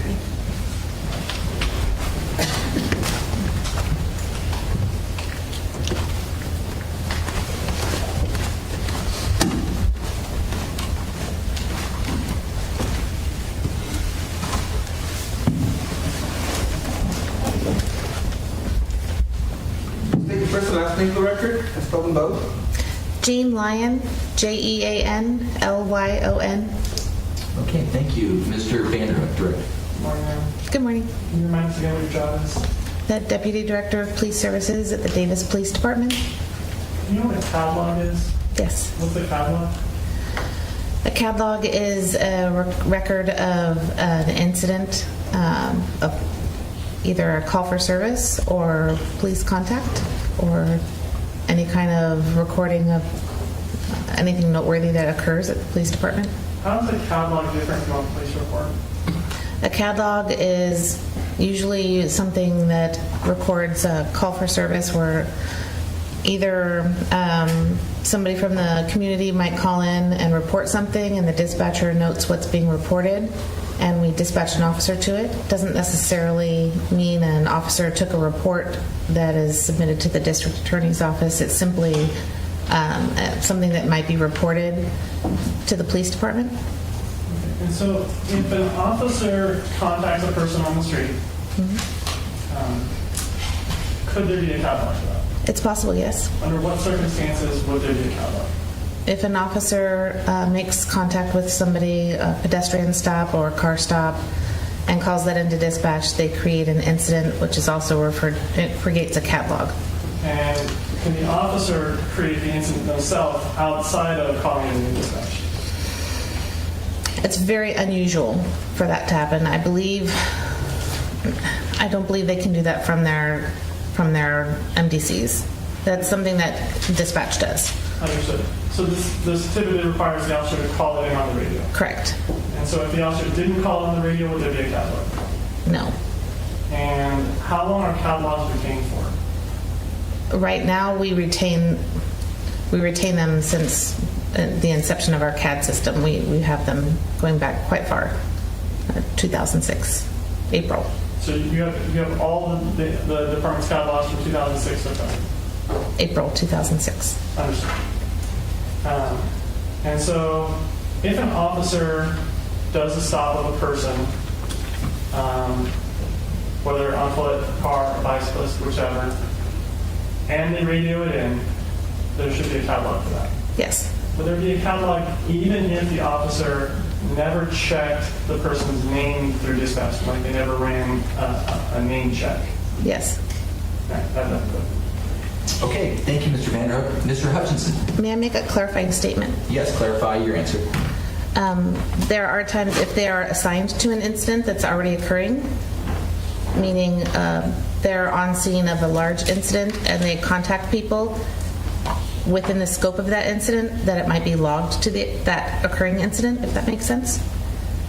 May I ask some follow-up questions, Sharon? Okay, it's not really relevant. I mean, we don't have a follow-up incident in this case, right?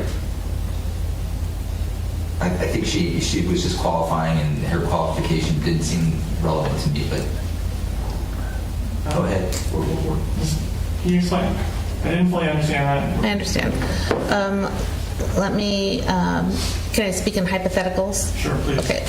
Let's say we have a major incident. Let's say a major traffic accident might be, let's say, drunk driving accident, and they're looking for a suspect in the area.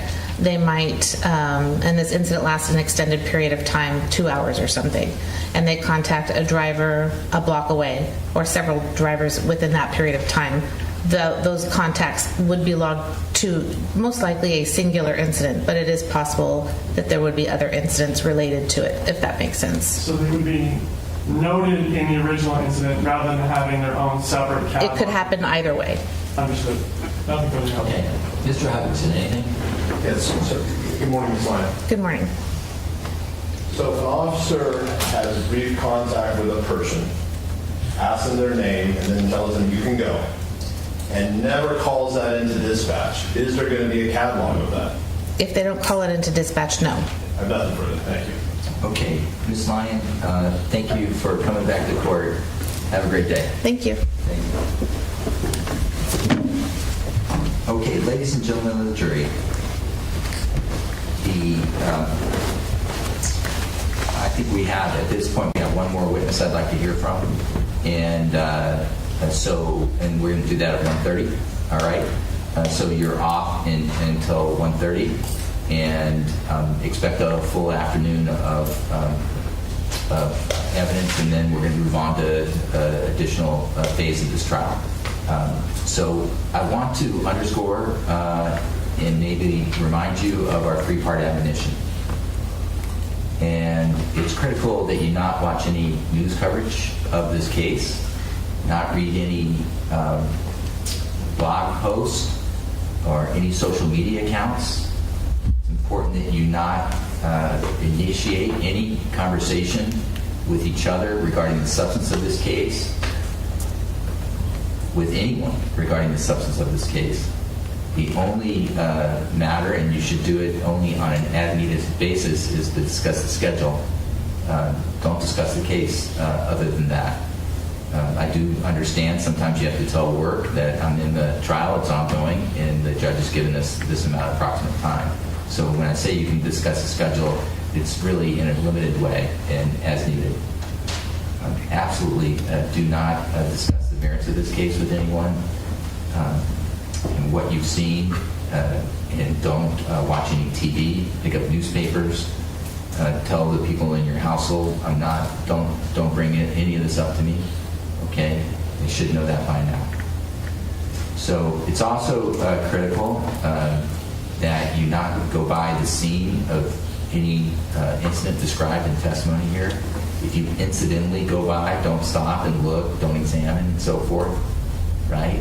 That goes into do not research this case.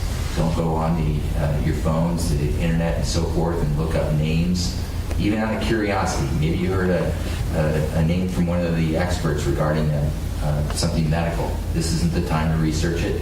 You're going to rely on all the evidence you have here and not information that you get outside of court. Absolutely important. So I have reminded you at each break of the three-part admonition. If you have any concerns or anyone approaches you, you need to say, I can't talk about this, and you need to note that contact on a note and give it to the bailiff and let me know, and I'll deal with it. And so I shorthand these rules. I think I've referred to them as a three-part admonition. Don't discuss this case other than scheduling. Don't form any opinions about this case, and don't research. I do want to remind you about not forming opinions. When you go into the jury deliberation room, each of you will exercise your independent judgment and discretion. You will be advised that we want you to try to reach a verdict. I'll give you a full detailed explanation of that. But it has to be your verdict individually. There's a process for deliberating. You need to keep an open mind and listen to your fellow jurors. And if they convince you to change your position, then you will change your position based on a rational explanation that you then become convinced of. Okay? And I'm going to give you very detailed instruction on that. Now is not the time to think that you've got the case figured out or you know how you vote. That's not where we're at. Even though we're getting close to the close of evidence, you still need to know what the law is. You don't know what you're judging the facts on yet, because I have to give you the substance of the law. And then we, of course, want the lawyers to present their closing arguments to you, so you can understand what they believe the facts show and how they think that plays out with the law. So just keep an open mind at all times, as I've indicated. I feel the need to just reiterate that from time to time during the trial. And today was a day I just wanted to underscore that one more time. So thank you. I refer to these general rules as a three-part admonition. Sometimes I repeat them, and sometimes I don't. But it's so important to me that I say it at every break. And it's the rhythm of the job. It's like when we start at the beginning of the day and we come together and we rise. Part of it is every break, understanding that those rules are just critical to justice. So anyway, thank you for your patience with me as I explain it one more time. And so don't forget the three-part admonition. Enjoy your break. I'll see you at 1:30. Thanks, folks. Off record.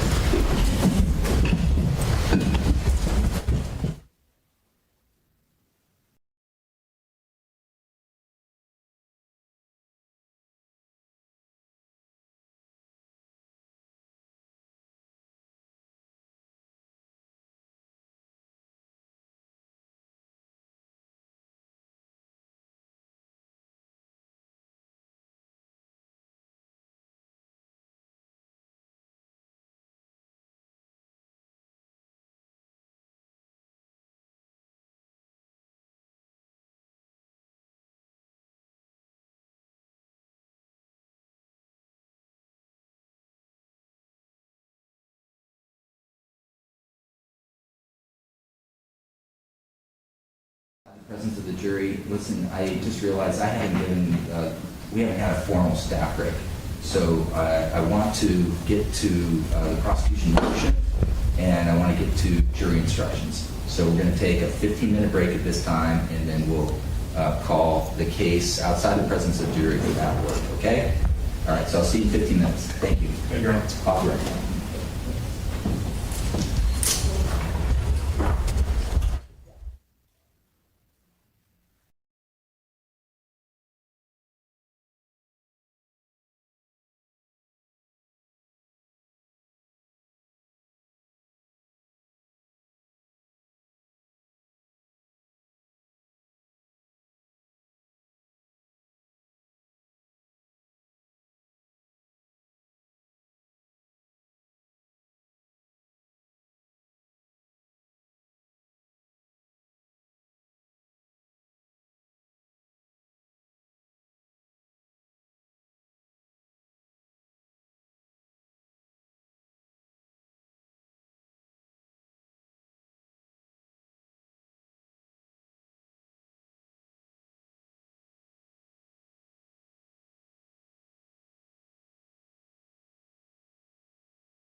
don't instruct on involuntary manslaughter, the jury may walk out of this process and acquit the defendant of the two charges, charged first and second degree murder in effect. And we would not then even get to a second phase. The defendant would be acquitted, and that would be the end of this judicial proceeding. I don't think that that's justice. I don't think that's where the fact and the law takes us.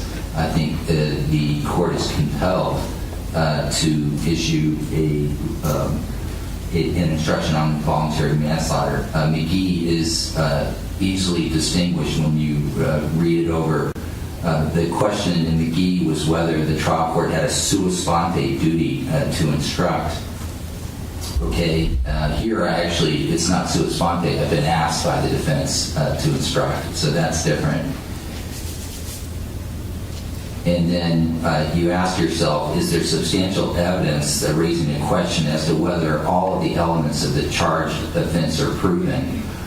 And you look at the second degree implied malice, and the fourth element as to whether the defendant deliberately acted with specific intent and conscious disregard for human life is disputed, and a reasonable jury at this stage could conclude that the people have not proven beyond a reasonable doubt element number 4, and that is one of the reasonable outcomes that this jury could reach, and therefore first and second degree murder would be acquitted.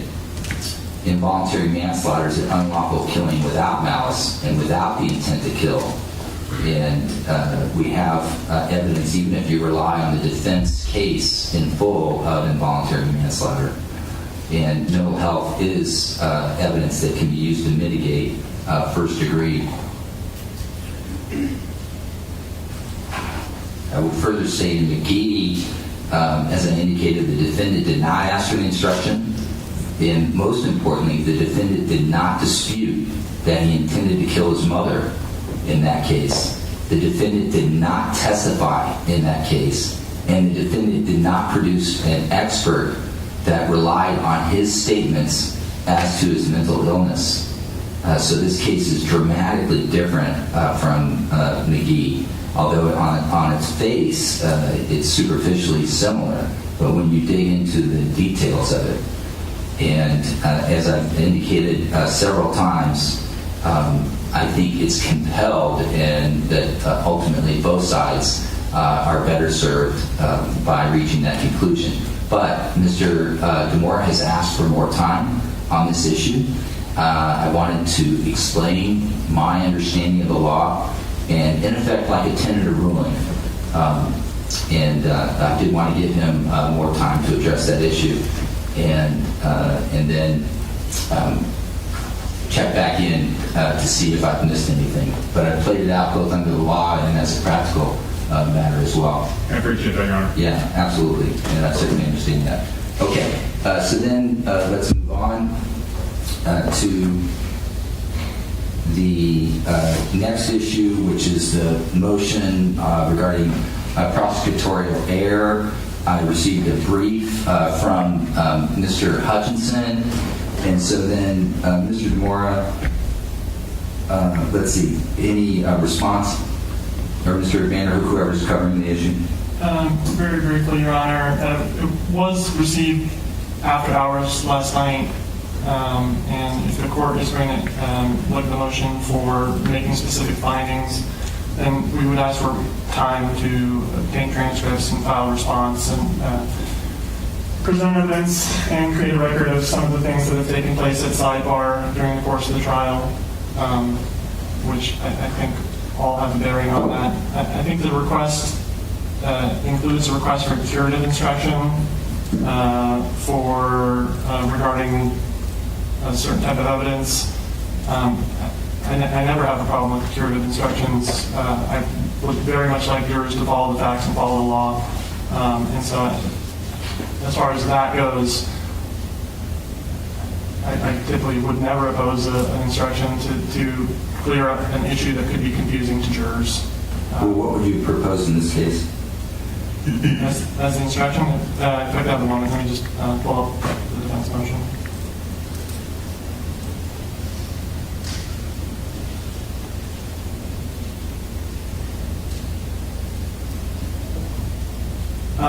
Something effective that the statements by attorneys are not evidence, that the evidence is contained within the exhibit. If questions were asked that were not consistent with the exhibit, then they should completely disregard that and follow the evidence, something to that effect. Just a moment.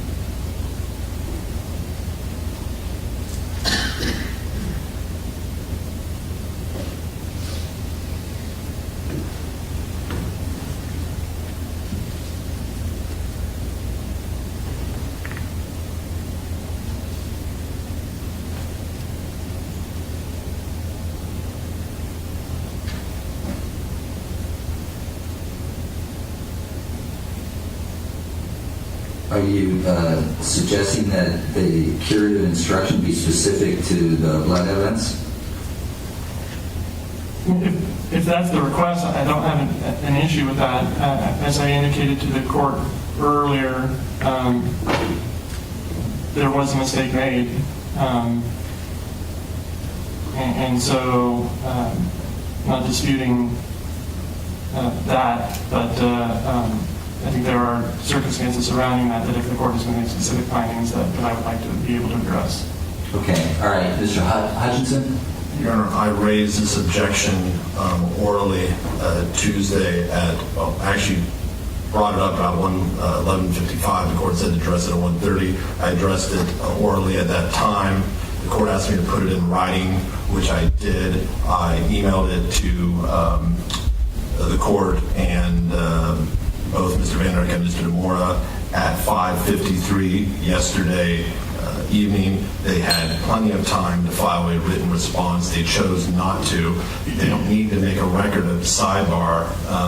There's only 4 people who are at sidebar, the court and counsel. The court knows exactly what happened.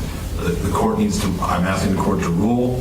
I think the curative instruction should be specific to the misstatements that Mr. Vander Eyck made. When I brought my motion, it was only the blood, but then he continued to make misstatements in the afternoon about the holes in the bread bag, which is an important fact. So I think the court should specifically advise the jury that Mr. Vander Eyck made some misstatements regarding blood and holes in the bread bag. Objections were made for misstating evidence. Those objections were sustained, and they are to disregard what he stated. His request that they simply be read the CalCrim instructions, that attorney's statements are not evidence, is not sufficient. And my last comment would be, this is not just an isolated incident. We have been dealing with this since Mr. Vander Eyck first began cross-examining the experts. The court went out of its way, offered guidance, offered direction, and he essentially told the court he didn't understand the point the court was trying to make. And I think the court needs to make the point clear to him now that this conduct cannot continue. Okay.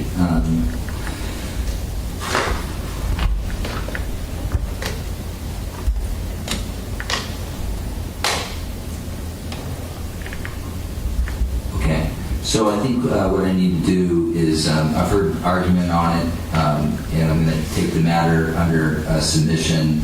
And I don't see prejudice to the defense by deferring a ruling on this until the afternoon. Okay, so I want to take a look at it. And the principal case in this area of law is, as cited by the defense, People v. Hill.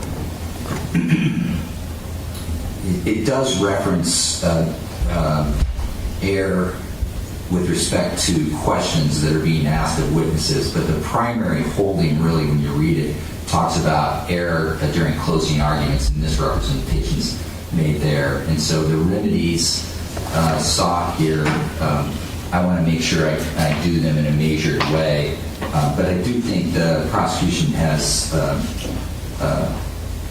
I think Mr. Hutchinson, he was conceding, he concedes a mistake.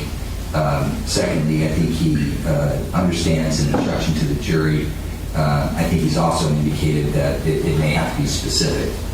So all that, and then of course, once I make my final ruling, whatever form it takes, there would be a warning included in it. So I think the parties are not that far apart here. We just need the judge to do his job and make the rulings. Okay? So I appreciate addressing that issue in a professional way at this time. Thank you. So let's move back to the jury instructions. And so I do want the parties to prepare, subject to my final ruling, because I do want the prosecution to be able to confer more regarding involuntary manslaughter. But I need that drafted and prepared, and I need all the instructions on lessers, and I need the verdict form, a draft that would include these lessers. And I take it that then with respect to the third victim, that assault is now a lesser. There was some reference to that. Is that where we're at? I would not. I think there's confusion there. No, that is, it would, there has to be a reference to assault in the voluntary manslaughter. I don't believe there's sufficient, I'm not requesting a lesser on the attempted murder. Okay. I don't believe assault is a lesser included. Okay. All right, thanks. All right, so then let's just kind of work our way through the instructions and together in the amount of time that we have here. And so we have the 200 series, and the court will instruct on 200, 201, 202, 207, 209, of course. 222 is a rock bed of what we're doing here. Excuse me, 220, reasonable doubt. And then 222, evidence, yes, yes. 223, yes. 224, or is it 225? Are we now at 225, everyone agrees? Yes. Yes. Okay, thank you, 225. And then 226, yes. And then that takes us to, and we dropped 252, it looks like. So, oh no, there it is. I'm sorry, my staple broke. 252, yes. And then we move on to the 300 series. 300, yes. 301, yes. 302, yes. 303, yes. 352 we have, and excuse me, 315, I'm sorry. Eyewitness identification is next on my list. Is that one that was disputed, or is that? I think there's agreement now. Okay, 315, thank you, I need to get my list of disagreements. 315, yes. 316, somebody had a felony. Who was it? Mr. Chesterton and... Okay, 316. Prior statements, of course, 318, yes. 332, yes. 333, yes. There's one that was not included. I'm requesting 331. I believe the people are objecting. It's not included in their packet. Okay, just a moment. I see that on the list here. I'm circling that.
you give me your argument, Mr. Hutchinson? There's evidence that my client, overwhelming evidence that my client suffers from schizophrenia. That is a mental impairment. The court saw it still impacted how he testified. He was still exhibiting negative symptoms of schizophrenia on the stand, lack of emotion throughout his entire testimony.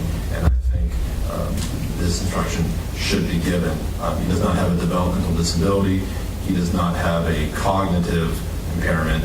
And as medicated, he does not have a communication, but he does have a mental impairment. And the jury should be instructed how they can consider that. Okay, Mr. Kumar? Your Honor, just people were reading the use notes on this, or the bench notes. And so the bench notes indicate that the court should consider whether this instruction is appropriate if the witness has a communication impairment that is not related to a deficiency in cognitive functioning. And so it specifically cites People versus Keeper, 2011, 192 Calop 4th, 511, which held that the penal code section that authorizes this instruction is limited to a dependent person. Right. And so, Mr. Hutchinson, he's not a dependent. He was committed to a state hospital initially, and he could argue that he's not a dependent. We do not know because he's not in the community. He was placed in a state hospital, and now he's been in jail on no bail warrant. But there's your argument would be that the facts support, in effect, danger to others, grave disability under the LPS statute, in effect. Not danger to others, but he is gravely disabled. There has been testimony of that. Well, the court will accept that if he's unmedicated, untreated, he's a danger to others. That, I understand that, yes. Yeah. But he has been medicated for 2 years. Right. And so, as treated, he wouldn't be a dependent. If he were innocent of the crime. I think there's a very good chance he could be. But I'm speculating. Right. What we do know is he has a mental impairment, and that was visible on his stand, and he faced very vigorous cross-examination. And the jury should be able to consider that this was a man with schizophrenia who was testifying, and how that impacts him, and that is what this instruction You say that, and my answer is, of course, to that. I didn't think I was going to have to instruct specifically on the subject. And so that's a new issue. I just hadn't dealt with 331 before. And so I'll take that matter under submission. I don't have a clean 331 unless the defense prepare a clean 331 in the event that I accept that. Right? Okay. All right, so then we're moving right along. 358, that's a yes. 359 is a yes. 362 is a yes. 370 is a yes. 371, is there any dispute on that? I believe I made an objection to this one. I can just check. So the one, is it alternative A, or which one? We're on 371. I don't know what evidence is there that he tried to hide evidence or discourage someone from testifying against him. Certainly didn't discourage anyone. There's no evidence of that. Hiding evidence seems to be, that's what the prosecution tripped up over, in part because of this, the claim that there was no blood when the case in their own case in chief, they produced evidence of blood in the room. But what else do you have to say on this, Mr. DeMora, Mr. Vanner, whoever's covering 371? Your Honor, I think this 371 relates less to the room and more towards his police contact with Officer Story and Gonzalez, where he's being asked about the bag and then looks through the bag and is curling up the bag and making sure not to put the bag down and having the knife in the bag at that time and kind of making all the steps every time the bag is asked about, kind of concealing the fact that there's a knife in there. Mr. Hutchinson, that seems reasonable to me. I mean, you have explanations for the bag, but that seems fair. If that is the basis for it, I will submit, Your Honor. Yeah, fair argument. 371 yes on that basis. 372 yes. Okay. All right, so then we move on to the 500 series. I believe modifications will need to be made to that based on the court's manslaughter ruling. Right, so I'll direct the prosecution and to meet and confer with the defense on modifying accordingly instructions 500, 580, 640, and 3145. The court repeat that, please. Sure, 500, 580, 640, and 3145.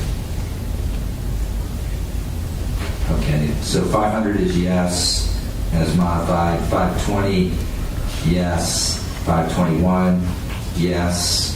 600, yes. 601, yes. 627, yes.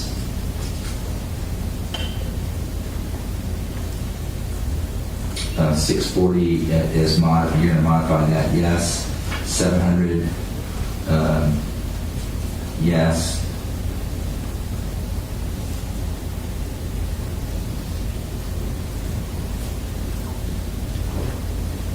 The special circumstances is 2 killings?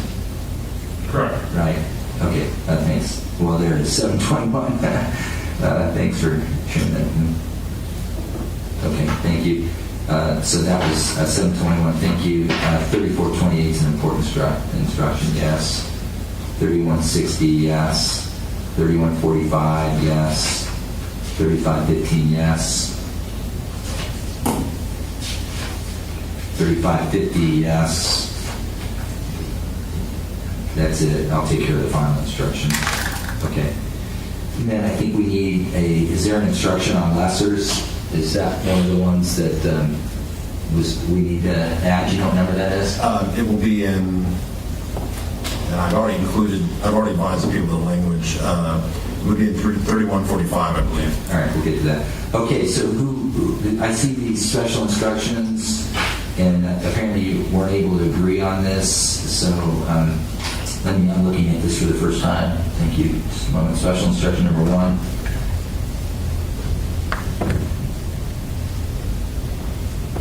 Okay, Mr. Hutchinson, the court has concern. I thought it was entirely reasonable to challenge the officers on Miranda, both as to their conduct towards the defendant in general, and secondly, to support any Miranda motion that you had made. The court made a ruling based on the evidence, and so I was perfectly comfortable with all that questioning. However, I think it would be unfair and improper to argue that Miranda was violated. I do not intend to argue that. Okay. All right, well, I'll make that an order to the court that the defense is precluded from arguing that the police officers violated Miranda. That's a specific order. Okay. Is there any other concern here on this instruction? Just that, based on the questioning, the jurors may be under the impression that Miranda is an issue and that that's something they should consider. We just don't want the jury considering that, and try to draft this instruction as neutral as possible. Thank you. Could you add? I'm willing to do the instruction with some addition that it's up to draw them back to their job of judging the credibility of the witnesses, and they can take all the testimony. Right. What I was concerned about is the court has ruled that it was not custodial interrogation. I am not going to argue otherwise. What concerned me is how both officers lied about, in my opinion, as to what they were doing. Okay, that's fine, but I do think I'm uncomfortable. I do think that the jury might go into the room and say these guys didn't Mirandize him. You asked a lot of questions, and they might be uncomfortable. Miranda is something that your average everyday person really knows, because if you've ever watched a single crime show, it comes up. And so I'm willing to do something like special instruction number 1, so I'm going to direct you to take another look at it and modify it, propose something that you can live with. Could the court give us some, this instruction proposed by... Well, it could be specific to Miranda. I mean, that's what I'm concerned about, you know? I think it should be that the issue of whether the officers were required to advise him of his Miranda rights at the scene is not a question for you to consider. However, you may consider the officer's testimony related to that in assessing their credibility, something to that effect. Okay, well, I'm going to direct it and meet and confer on special instruction number 1 and make it specific to Miranda. And I think it's a problem. They could be confused, and I don't want them thinking for a second that Miranda was violated. But I agree with the defense that all the questions and the interchange on cross-examination is fair game to assess the conduct of the police officers otherwise, but it's not unlawful. And the jury may have other views. They may accept the defense argument on cross, and they may accept the direct on it. All right, so I'll work on instruction number 1, 2. Excuse me, so instruction number 1 also. Thank you. Now I turn to special instruction number 2. Just a moment.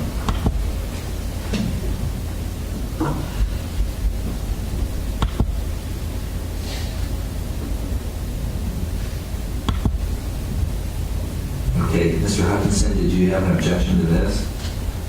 Yes, because the prosecution has repeatedly stated that the interview is hearsay. It's hearsay. They've not once identified any specific item within that interview that meets the definition of hearsay. It's offered for the truth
si tú me quieres, ven pa' aquí, te atreves. Dame esto lento, quiero sentir tu cuerpo. Volamos juntos, cuando estamos juntos. Ven pa' aquí, mi amor, hacemos el amor. El mundo se paró, solo esta pasión. Mira, me siento el calor de tu mira. Cuando estás acá estoy tranquila y no me importa nada. Fuego, yo siento contigo un fuego. Me mata el olor de tu cuerpo y no me importa nada.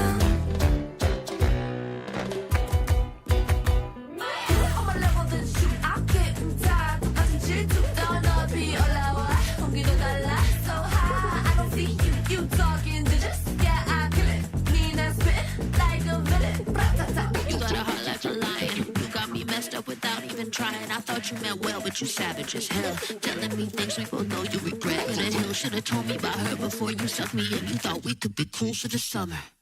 Mira, me siento el calor de tu mira. Cuando estás acá estoy tranquila y no me importa nada. Fuego, yo siento contigo un fuego. Me mata el olor de tu cuerpo. Aquí mi amor, hacemos el amor. El mundo se paró, solo esta pasión.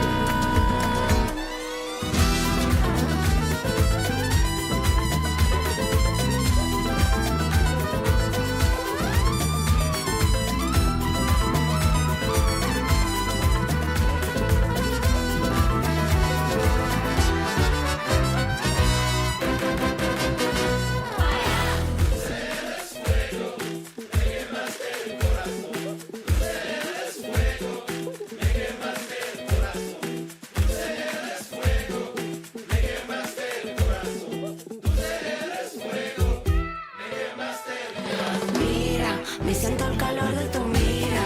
Cuando estás acá estoy tranquila y no me importa nada. Fuego, yo siento contigo un fuego. Me mata el olor de tu cuerpo y no me importa nada. Mira, me siento el calor de tu mira.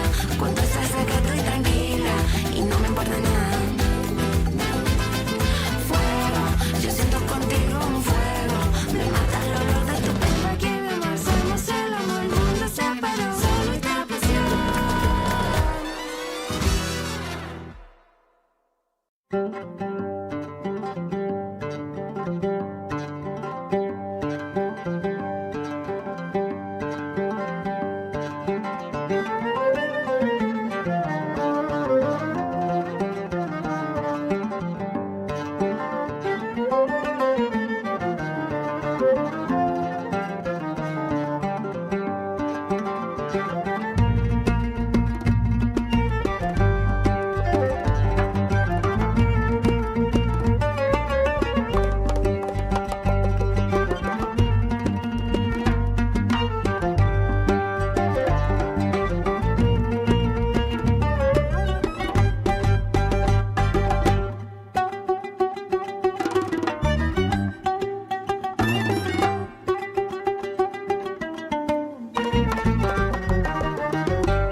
Y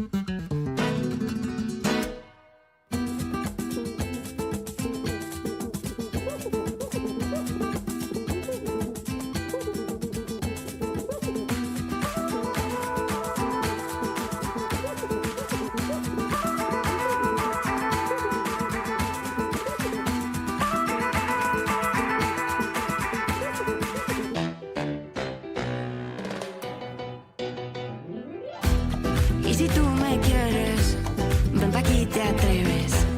Dame esto lento, quiero sentir tu cuerpo. Volamos juntos, cuando estamos juntos. Ven pa' aquí, mi amor, hacemos el amor. El mundo se paró, solo esta pasión. Mira, me siento el calor de tu mira. Cuando estás acá estoy tranquila y no me importa nada.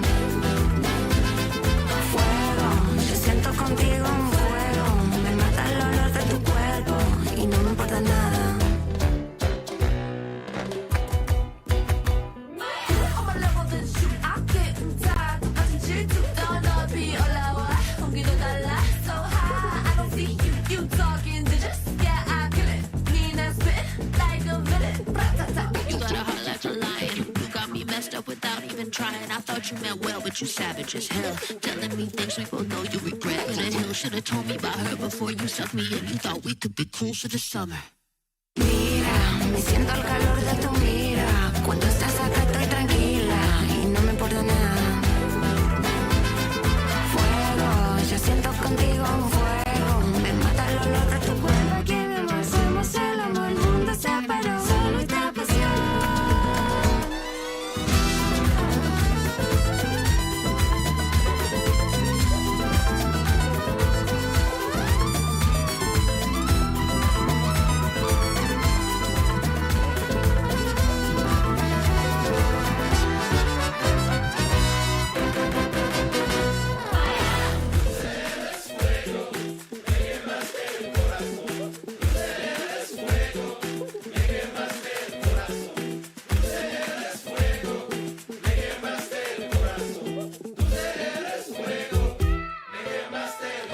Mira, me siento el calor de tu mira. Cuando estás acá estoy tranquila y no me importa nada. Fuego, yo siento contigo un fuego. Me mata el olor de tu cuerpo y no me importa nada. Mira, me siento el calor de tu mira. Cuando estás acá estoy tranquila y no me importa nada. Fuego, yo siento contigo un fuego. Me mata el olor de tu cuerpo. Aquí mi amor, hacemos el amor.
There's nothing left to get back home to, so take the first bus in the station.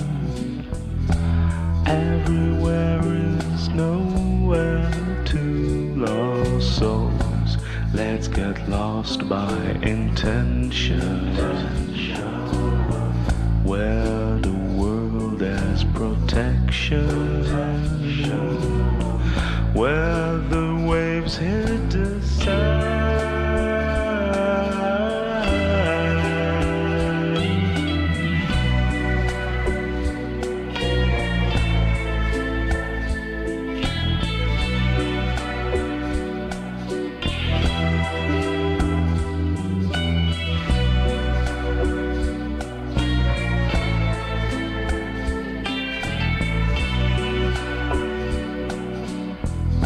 Naked bodies in the sun, scattered lips, arms and pebbles, sinking slowly as the mud at the bottom of the ocean. We're all light and emotion, drifting without a sound. Me and Mary and I walk into her room, through lonely streets at night under blood cherry moon, till we hit the ground.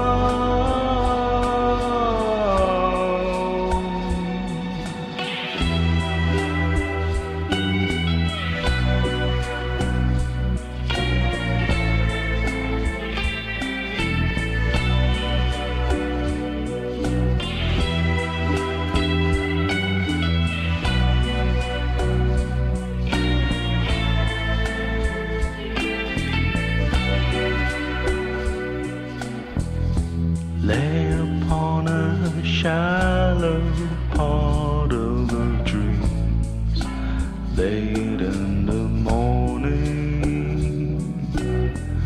smell of coffee and of silent fiends, slowly are morphing, the recollections of drowning in each other's arms. Me and Mary and I walk into her room, through those lonely streets. All right, how's everybody doing over here? I showed you our kittens. We've got 4. You want to see some more? Here, we'll show you some more kitties. Kitties. There's Mama cleaning herself. Let's see. How's my audio? Is my audio okay? Yes, okay. So there's little kitties.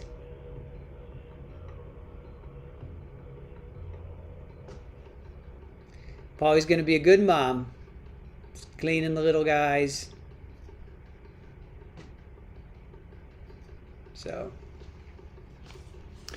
there you go. All right, I'm going to do my best with the recap here. I'm sorry I missed so much. Capri Law wrote some notes for me. So let's see. So they're talking about, so basically they went through 10, remember on, what's today? Thursday. On Tuesday, the judge had asked the state to write up potential, for a rebuttal case, right? So they go through 10 of them, and only 4 of them, these CAD logs, and 10 on these 2 doctors. So it was Dr. Ree and Dr. Weiner. Dr. Ree was not going to be available today. Dr. Weiner was. All right, so what I missed was, let's see, Capri Law says, let's see, Juror 5 is the alternate by roll of dice. The first witness was Stephen Weiner, and we heard from him before. We know him, right? So he came on first. Let's see. There was an objection by the defense about probing the defendant. Carlos noted a shadow figure on the bench at the park. The first time Carlos heard clear voices, then he lunged at the shadow figure. What made him take out the knife? He didn't remember. So this is the interview that Carlos had with Dr. Weiner. The bench seems to be a big deal to the prosecution. Well, because he says he was seated next to him. The shadow figure was seated next to him, when in fact the bench was like, one time he said it was seated next to him, the next time he had to lunge, it was 50 feet away. So that's why the prosecution's making a big deal about this bench. Was it David like literally sitting right next to you, or was it 50 feet away? Now he's talking about victim 2. He was on a bike path. So this is Dr. Weiner. Thought he was making fun of him. The flashlight was a supernatural being who was after him. He didn't try killing the being. He just wanted it to go away. He thought he punched the supernatural being in for victim number 3. So now the defense comes up. How many times was shadow used in your report? Shadow was mentioned 10 to 15 times. Then they pull up the report. It was actually 40 times. So 40 times Carlos mentions shadow. He talks about shapeshifter and supernatural beings interchangeably. Carlos was medicated during the interview with Dr. Weiner. Carlos was consistent with his stories of the shadow figure. The questioning about Carlos being scared of the shadow figure. So then the prosecution comes back up. Why did Carlos get in the way of Karim? I got in his way to see if he would stop. With Kimberlee, what did he say? It was a slashing, punching motion. So he's trying to like impeach Carlos. He's trying to say, hey, well, in this interview with the doctor, you said one thing, and then now on the stand, you're saying something else. So then the next is the Jean Lyon. She's the CAD log. They talk about the CAD logging. Defense says if an officer asks your name, never calls it in, will there be a CAD log? And then no. So if an officer never calls it in, there will never be a CAD log. So the judge giving jury instructions not to research, talk about the case, we'll come together, we ride, discussion about involuntary manslaughter. Court is compelled to issue an order on involuntary manslaughter. Second degree implied malice. Mental health could mitigate involuntary manslaughter. Judge wants to give them time to discuss. There was a motion of prosecutorial error. Prosecution wants instructions on following evidence. In talking about the exhibits, apparently there was a mistake made by the prosecution. Of course there was. The prosecution's been making mistakes all over the place. The defense states comments were presented as facts that were not wrong. Holes in bread and blood statements were wrong. Well, were presented as facts that were not. I'm sorry. Defense states comments were presented as facts that were not. The holes in the bread, yes, and the blood statements. The blood, that they found, that there was no blood found at his house. All right, back to jury instructions. Redraft to include lessers. Talk about Miranda rights being violated. Lots of 301s and numbers. So, all right. Thank you, Fala, for the 5 gifted memberships. Capri, thank you. Awesome job, Capri. And I'm going to ask you to continue on if you don't mind. But that is fantastic. Thank you so much for that. So let me just get my notes here. So first, let's see.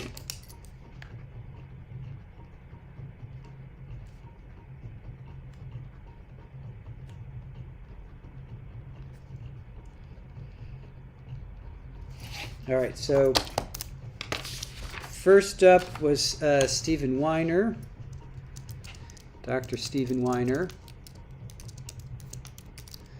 And then second up was Jean, what was her name? Jean, we heard from her before, right?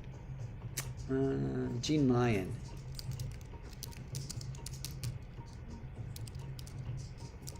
All right, let me look her up. Oops, hold on. Yeah, Jean Lyon, Deputy Director, Police Department. I remember her.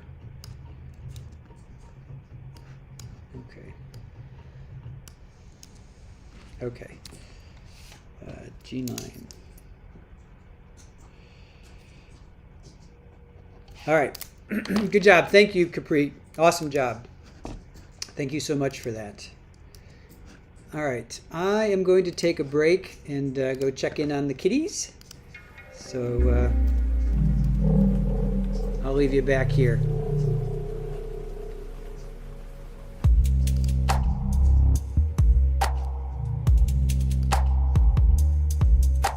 All right, see you guys in a bit.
thought you meant well, but you savage as hell. Telling me things we both know you regret. That hill should have told me about her before you sucked me in. You thought we could be cool for the summer.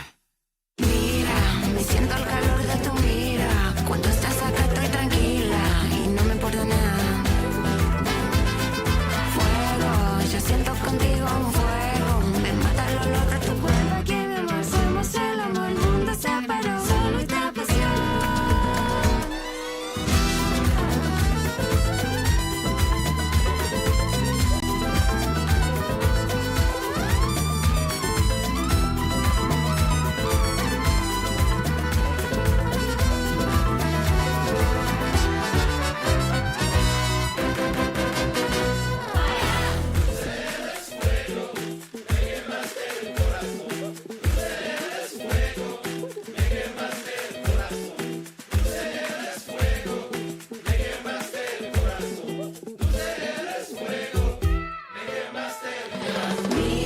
Me siento el calor de tu mira. Cuando estás acá estoy tranquila y no me importa nada. Fuego, yo siento contigo un fuego. Me mata el olor de tu cuerpo y no me importa nada. Mira, me siento el calor de tu mira. Cuando estás acá estoy tranquila y no me importa nada. Fuego, yo siento contigo un fuego. Me mata el olor de tu cuerpo. Aquí mi amor, somos el amor, el mundo se paró.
crossed by intention,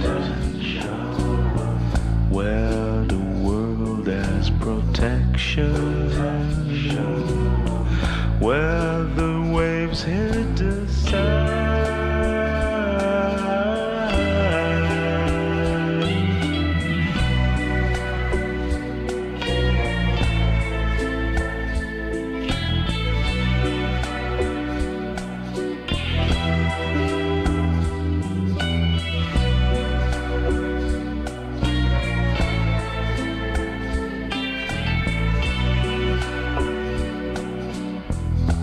Naked bodies in the sun, scattered lips, arms and pebbles,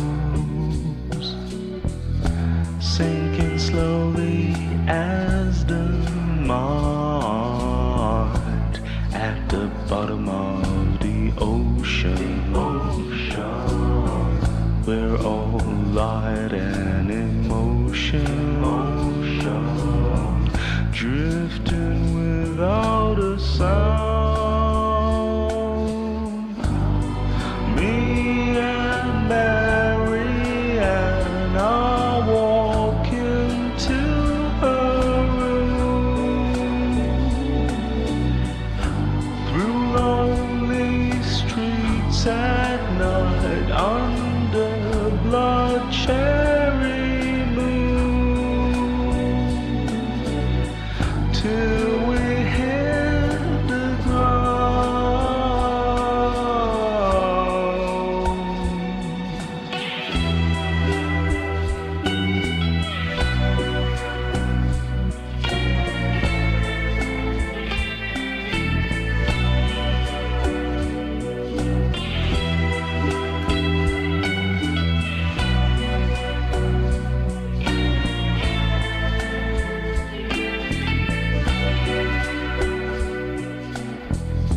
Lay upon a shallow part of the dreams, late in the morning,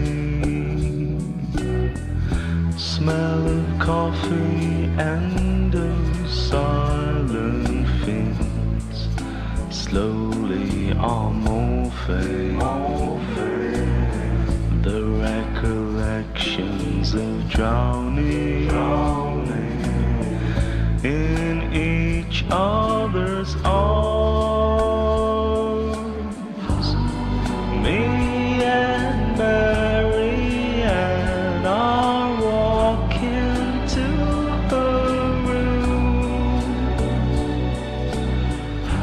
through those lonely streets at night under blood cherry moon,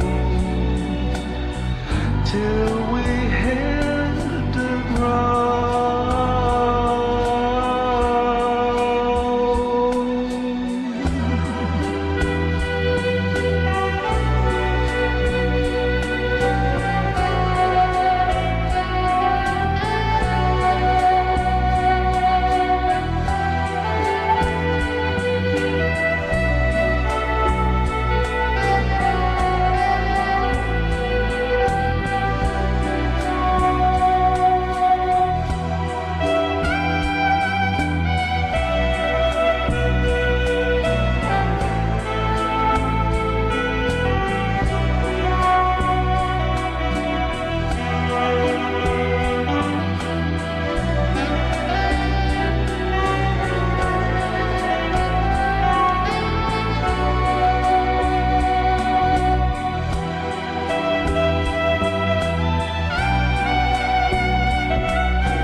All right, just wanted to check in on you guys here. We have a feed up.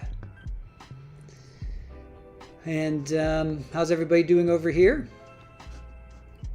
Just want to make sure my audio is working over here.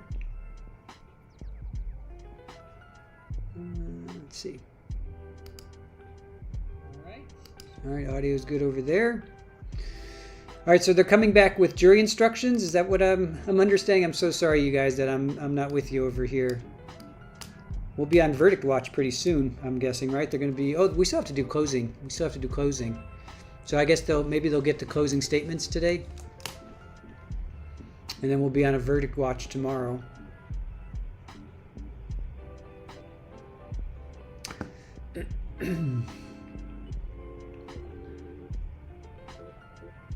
So the whole concept behind, that's funny, just Shamrock, your husband thought you were smoking. The whole concept behind these, we always wanted to do something, to make us stand out. So we love music, so we thought, well, why not have some music, while they're on lunch.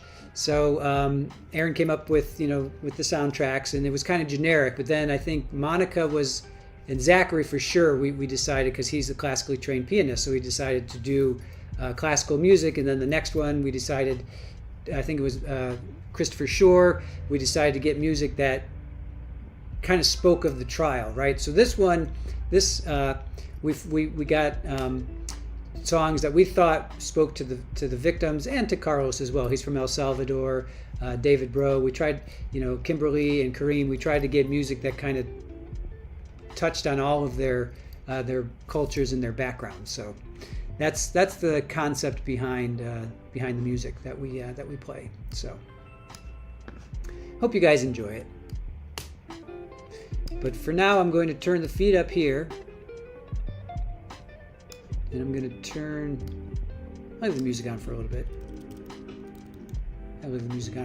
Why not? Okay. All right. I will see you guys in a little bit.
All right.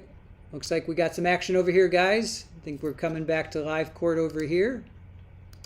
So, Capri Law, thank you for your notes. Please continue. Please continue doing your notes. You're doing a great job. All right.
Adams, Judge presiding.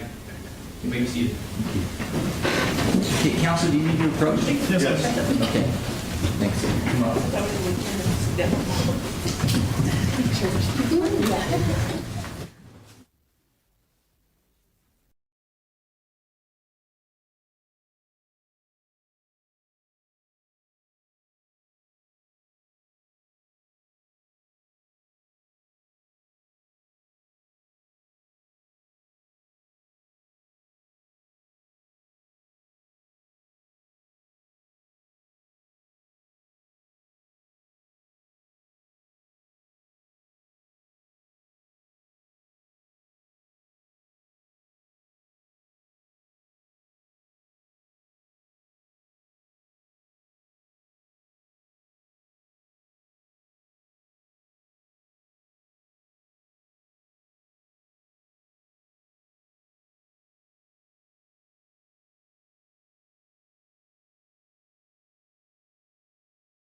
On the record in People v. Carlos Dominguez. And Dr. Reed, it's good to see you again. I'm here, all counsel. I have the jury.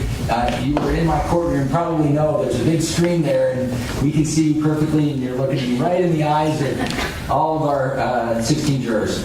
So thank you for being here. Thank you for making time. However, something short came up, and I need you to sit in my waiting room for whatever, 10 or 15 minutes, okay?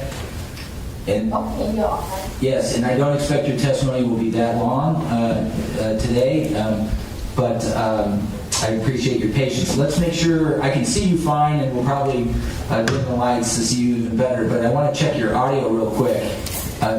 How are you doing today? I am doing okay, thank you for asking. Okay, I need to turn up the volume a little bit on her. Do we have the ability? I heard it, but I want to get it a little higher. Okay, try again. See, something unrelated to this case that's not controversial. I just wanted to say that thank you for allowing me to testify remotely today. Thank you, and the parties agreed to that. So that's great, and now I can hear you perfectly. So I am going to put you into the waiting room for 10-15 minutes. Okay, thank you. Okay, thank you. All right, so next up is we have an additional witness, and I understand the prosecution will call this witness Mr. Henry. People call Janelle Bestich. You're Sergeant? Yes. Yes, right. Thank you. Thank you for making time for us this afternoon. We're going to go through this process. You do solemnly swear, swear not to give, and the cause not to be for the court, shall be the truth, the whole truth, and nothing but the truth? Yes. Thank you. Please be seated.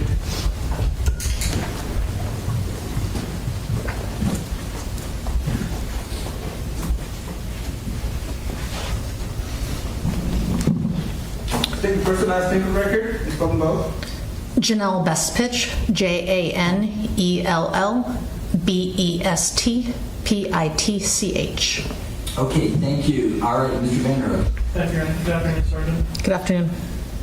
Sergeant, related to Davis PD records, are you aware that searches were conducted of Davis PD records and other agencies looking for catalogs related to the name John Joas? Yes.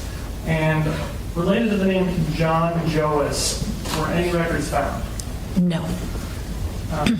And so on either Monday or Tuesday, are you aware that there was a request made to look for catalogs related to bike stops or pedestrian stops in the area of Central Park in Diggs? Yes. And did you talk to me during the lunch break about this? Yes. And was the record found? Yes. And I have here with me Smart as People's Exhibit 106. Did you look at this just before court started, before the jury came in? Yes. And is this the record that you alerted me to during lunch? Yes. So, can I publish? Yes.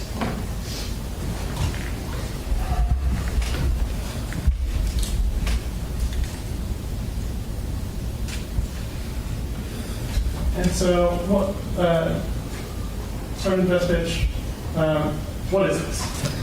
That is a printed out version of our CAT incident reports. And what does it show us? It shows us the location of the stop, the time, the date, the officer, what type of stop it was, and the disposition of the stop. Why don't we do this? The jury can't really see what's been published. So, Sorry. Yeah, focus in. And I think you do have a laser pointer. As the lawyers ask questions, feel free to work through the document with the laser pointer. Will do. Well, let me ask you some foundational questions. This document, is it produced in the regular course of business at Davis Police Department? Yes. And is the record produced at or near the time of the events reflected in it? Yes. And how do these records come into existence? Like, how are they made? When anytime an incident happens or an event happens, a report gets generated. This type of report gets generated, not necessarily a written police report. All right. And this would be something like an officer radios in a call? Yes. And so for location here, we have Reed Street and 3rd Street. Do you see that? Yes. Is that in the city of Davis? Yes. Is that right by Central Park? Yes. Is it the east or the west side of Central Park? It would be more the, Well, one copy. sorry, yes.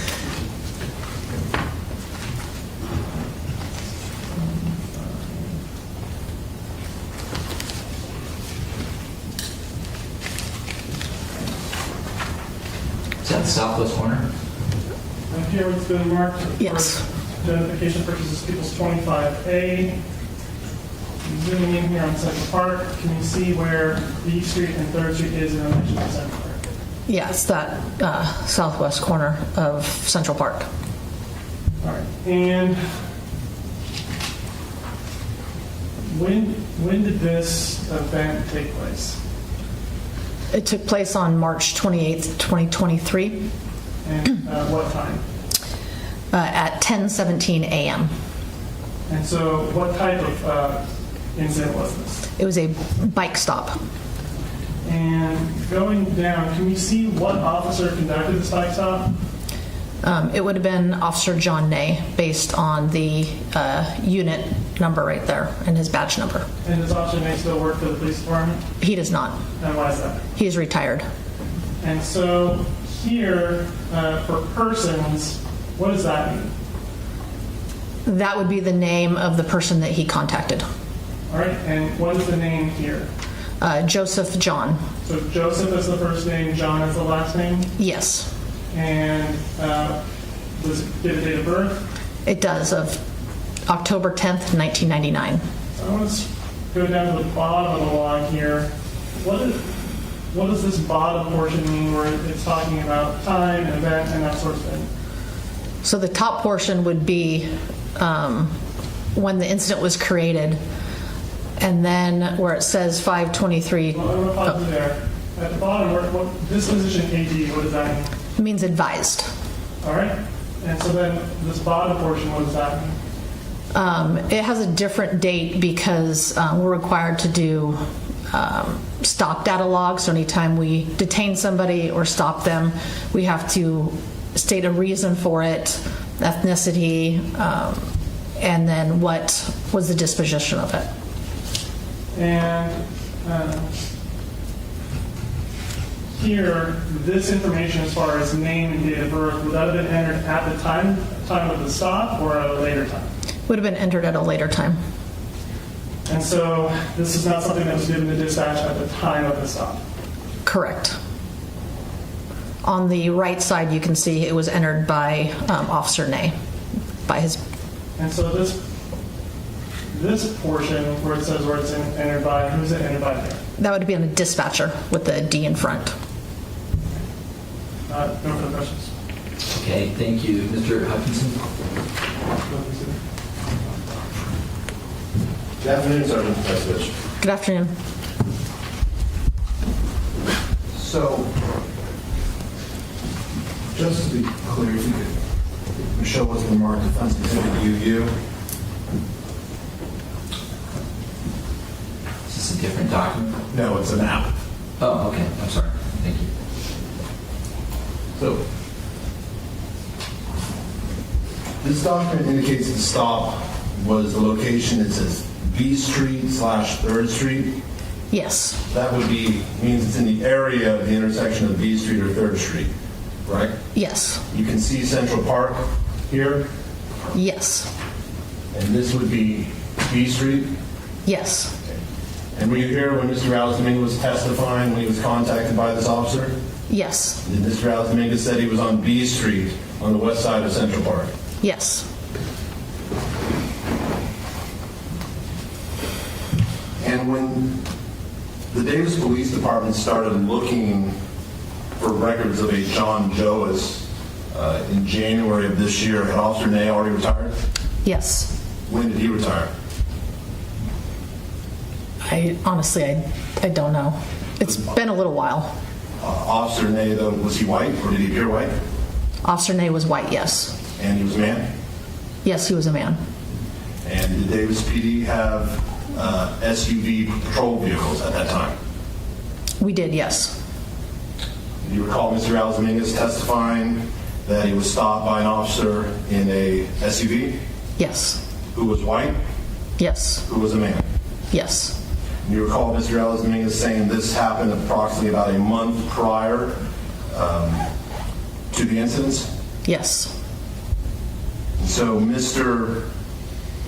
David Breaux, his body was found on April 27th? Yes.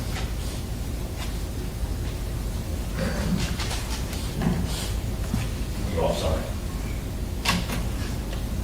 Showing back People's Exhibit 106.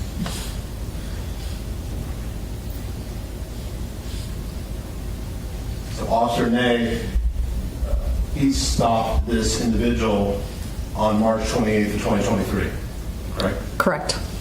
Almost exactly 1 month prior to Mr. Breaux being discovered in Central Park. Yes. You recall Mr. Ellis Dominguez saying he was on a bicycle when he was stopped? Yes. This record indicates that the person Officer Ney stopped was on a bicycle. Correct.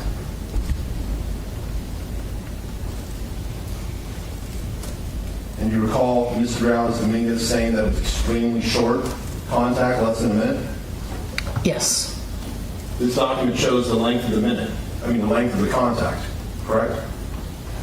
Yes. So on scene at 10:17 and 40 seconds, that means that's when Officer Ney contacted this John Joseph or Joseph John? It's usually within like a minute.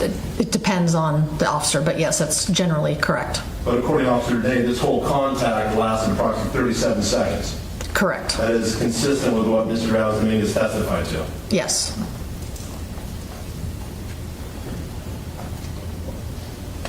And this is listed under the name Joseph John. Correct. That means Officer Ney, when he heard a name during this 37-second contact, he thought he heard the name Joseph John.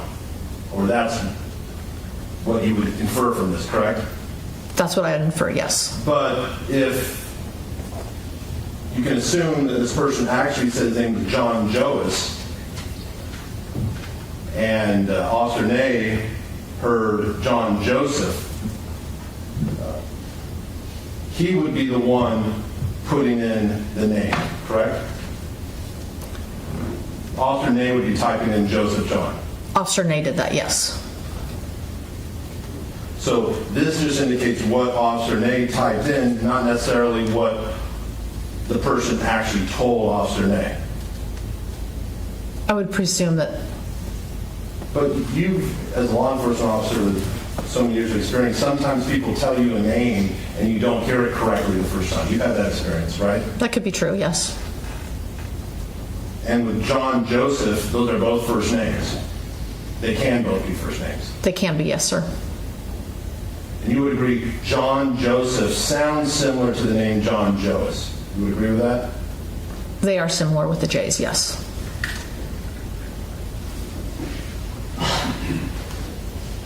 Now, you heard Mr. Ellis Dominguez testify. He did not recall giving the officer his birthday. Correct. But it appears this person did give Officer Ney's birthday. Correct. And he gave a birthday of October 10th, 1999. Correct.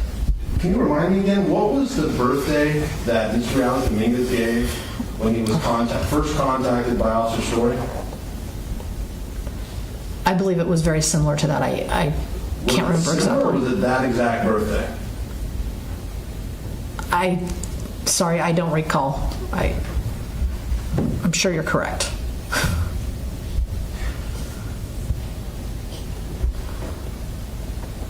And Davis Police Department has been trying to find records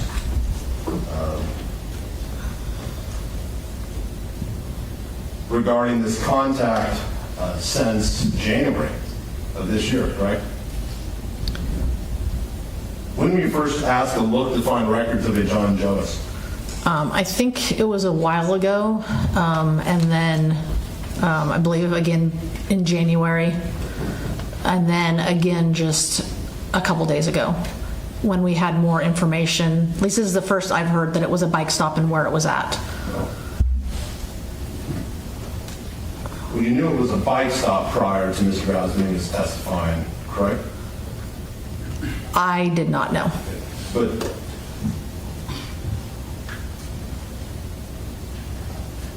assuming Mr. Dominguez gave Officer Story the name John Joas with a date of birth of 10/10/99, did you ever just run that name through and that birth date and see what popped up?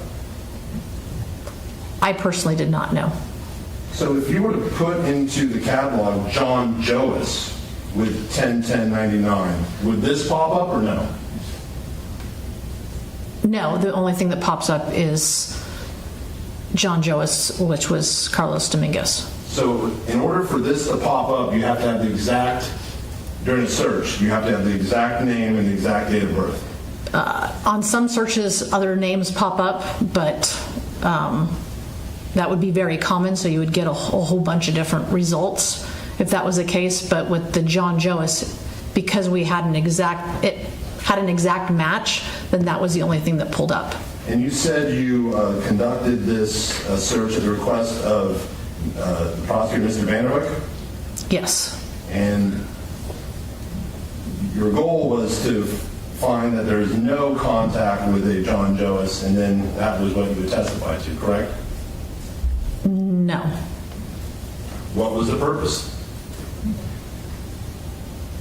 To do more of a, when I went to records, I can't remember what day it was, Tuesday, I guess, I gave them more of a parameter to look for when they were asking for the records. And they did a lot of digging, and one of the records supervisors found this.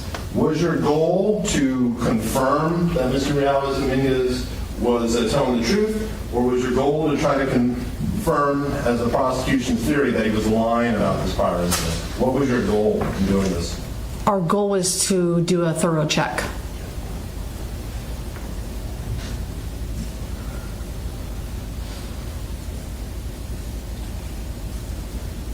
And you just found this just today? Yes, the records supervisor found that today. At what time? I was told to give them a phone call when I was on break, which happened around noon today.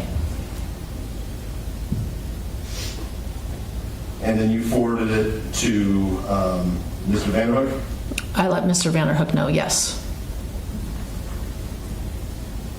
And you understood that given the nature of this evidence, he would be required by law to give it to me? Yes.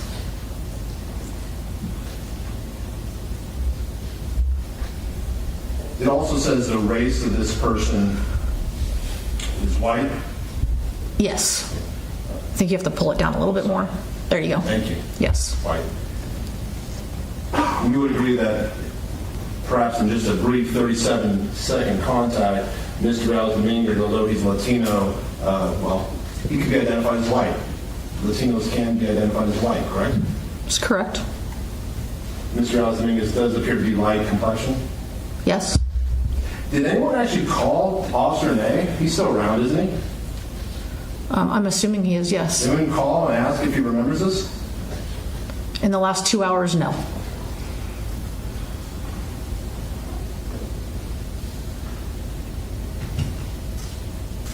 Nothing further, thank you.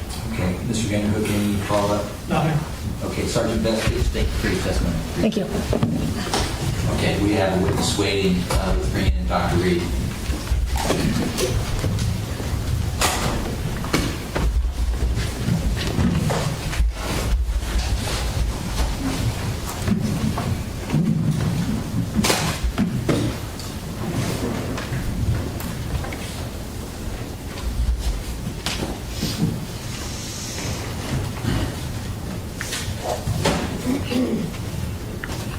Okay, good afternoon again, Dr. Reed, Judge McAdam. Can you hear me okay? Yes, I hear you okay. Thank you. I am going to go through the same process of having the clerk swear you in. After you are sworn in and you spell your full name, then we'll have two lawyers to ask questions. Okay, Mr. Clerk, go ahead. Please raise your right hand. You do solemnly swear to speak up here in the cause not only for the court, show me the truth, the whole truth, and nothing but the truth? I do. Thank you. State your first and last name for the record and spell them both. First name, Serenity. S as Sam, I as India, R as Robert, I as India, N as Nancy, T as Tom, I as India, P as Paul. Last name Reed, R as Robert, H as House, E as Edward, E as Edward. Thank you. Mr. Vanderhook, your witness. Good afternoon, Doctor. Good afternoon. When you interviewed Mr. Dominguez, did you talk to him about a prior police contact he had where he used the name John Joas? I did. And did you document that in your report? I did. And did you get a cover letter from my office, specifically from me, addressing that issue? I did. And did the letter talk about the use of the name John Joas? Yes, that is correct. And in fact, it included attachments as well, correct? I'm trying to think back. Yes, that is correct. And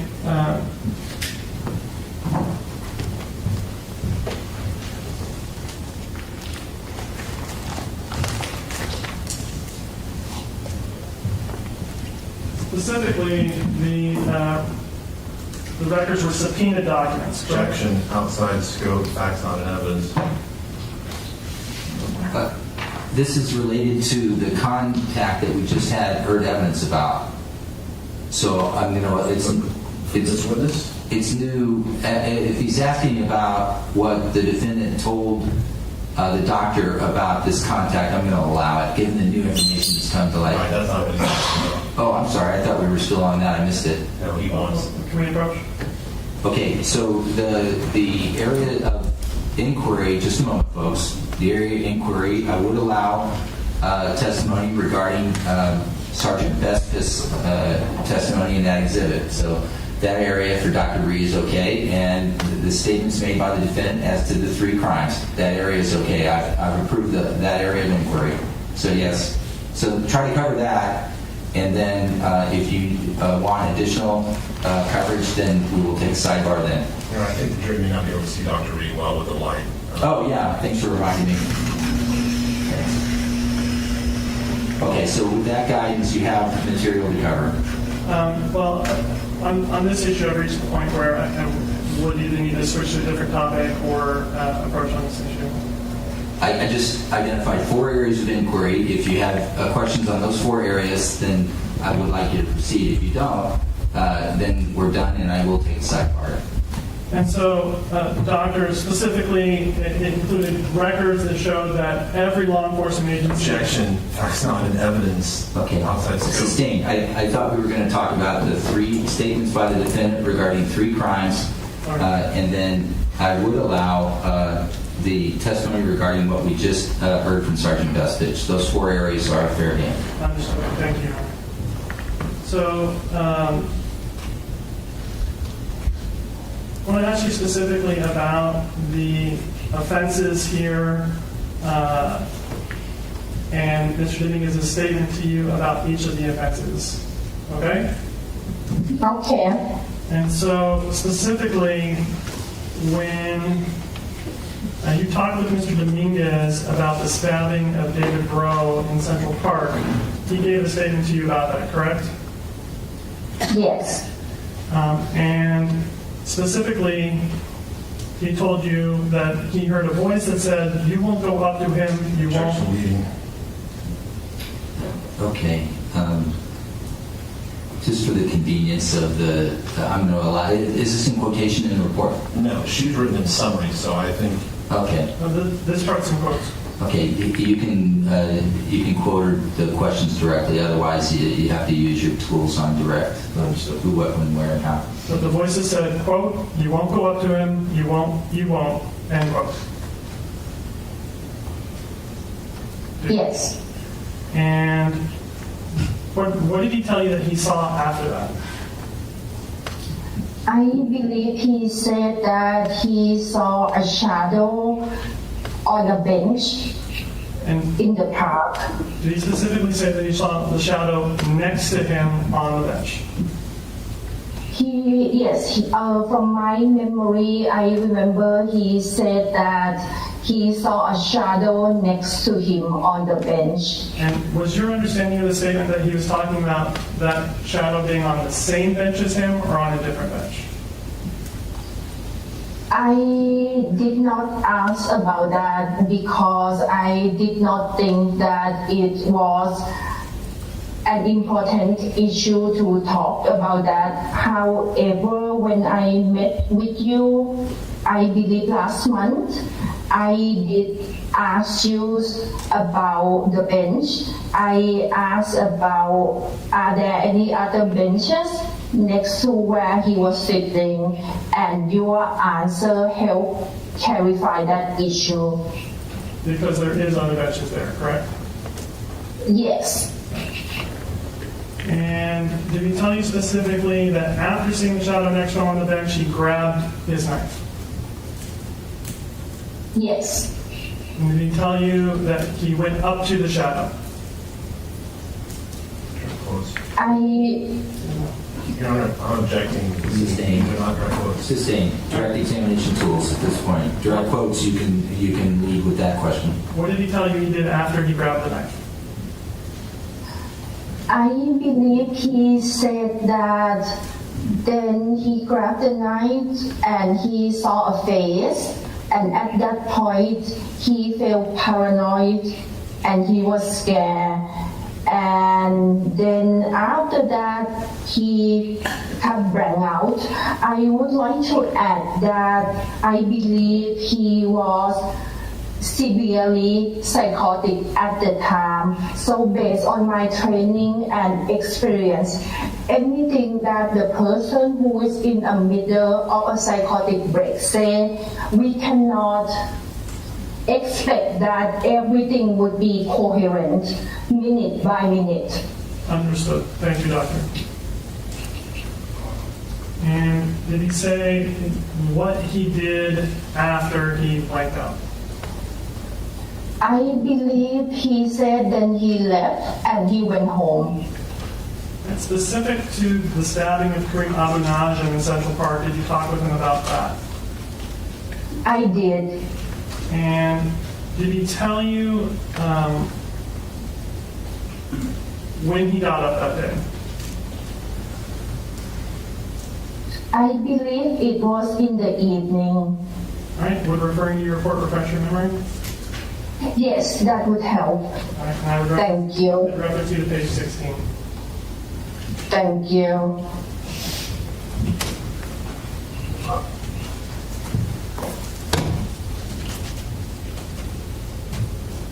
Yes, so he woke up around noon.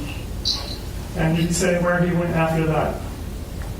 He went to the park to try to get rid of the whisper. A little background to that is that he was telling me that around that time he was having or hearing a lot of whispers or the voices.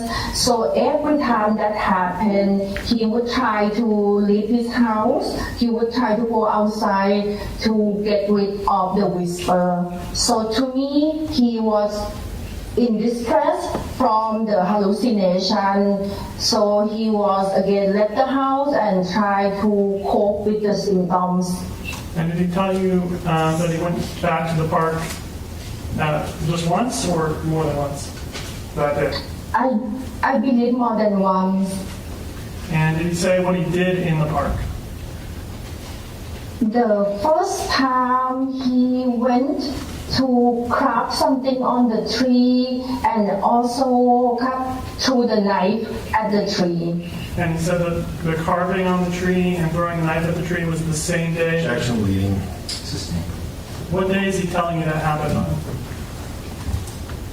He said that it happened that day during the second incident day. However, as I mentioned earlier, his memory might be fragmented and incoherent because at the time he was actively psychotic. Understood. And at the time that you're conducting this interview, when is it that you're conducting this interview?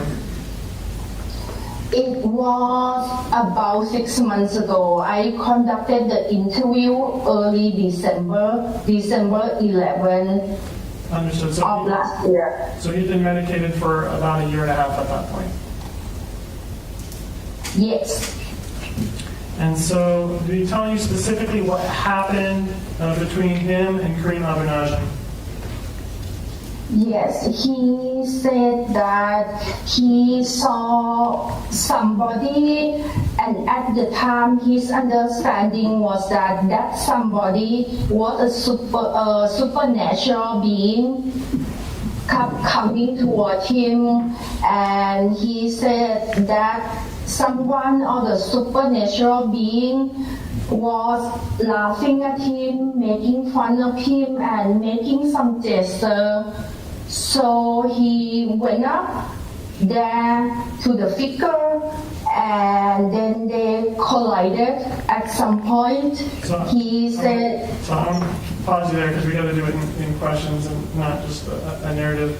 This person that he saw, did he indicate how they were moving? Were they like walking on a bike, in a car, anything like that? I do not recall specifically. May I refresh my memory by looking at my report again? With the court's permission. Okay. Thank you.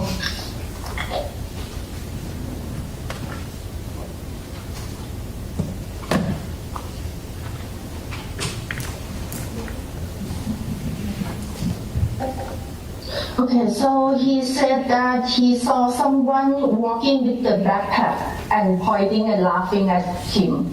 Right. And so what did he say after? You mentioned colliding. What did he say happened after colliding?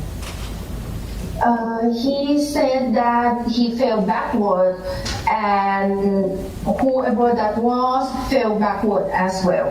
And what did he say happened after that? So after that, he believed that that figure or that someone was a supernatural being coming after him. So he grabbed his knife and then he lunged at that figure. And what did he say happened after that? So after that, he said he was scared and he saw a light, and he thought that there was a supernatural being again coming at him, so he got more paranoid, he was scared, so he took off. Did he say anything about grabbing a bike? Yes, he did. What did he say about that? He said he grabbed the bike and then he took off, but at some point he left the bike somewhere. And what did he say happened after he left the bike somewhere? I believe he went home. Did he say how he got home? I do not recall specifically. Would your report refresh memory on that point? Yes.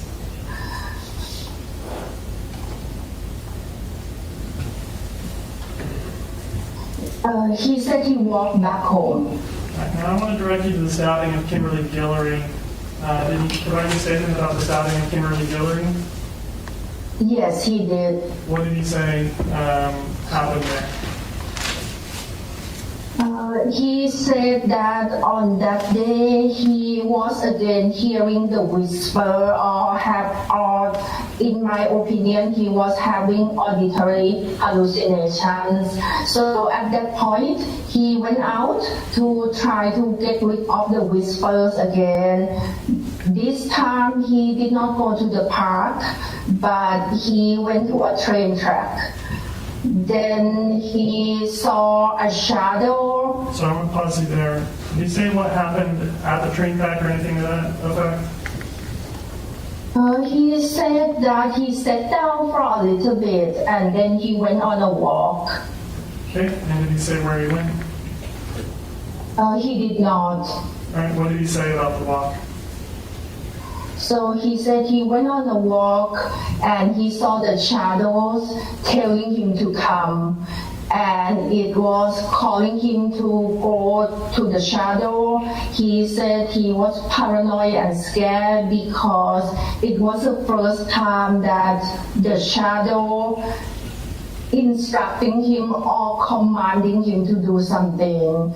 So he got really paranoid at that point, and he said the shadow came at him and the shadow can reach out to him.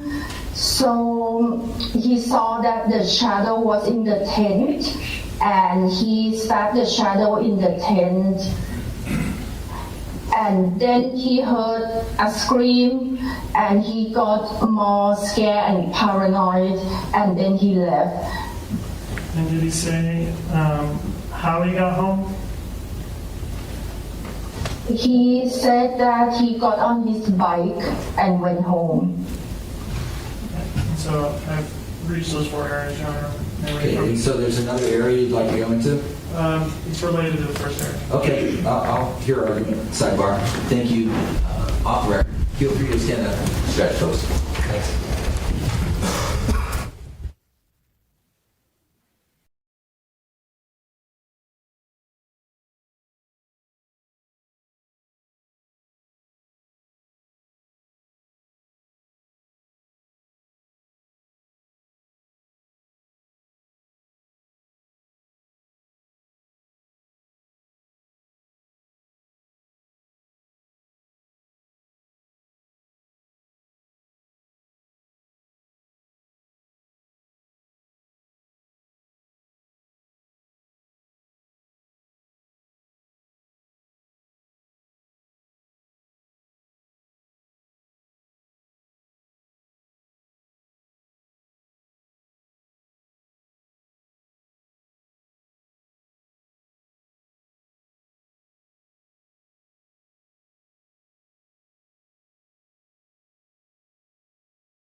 That was helpful, counsel. And so I have provided a scope of inquiry for counsel. And Mr. Vanderhook, continue on. We're on the record, as I didn't clearly say that. And continue on with your directive, Dr. Reed, at this point. Thank you. And Dr. Reed, I want to talk to you a little bit more about the use of this name, John Joas, and the circumstances around that, okay? Okay. So after you issued your report talking about the name John Joas, you got a letter from our office written by me about looking into the name John Joas, correct? Yes. And so did it include records in addition to the letter itself? Yes. And so what were these records about? It was about police contacts in the area around that time to see if there were any contacts that include that name.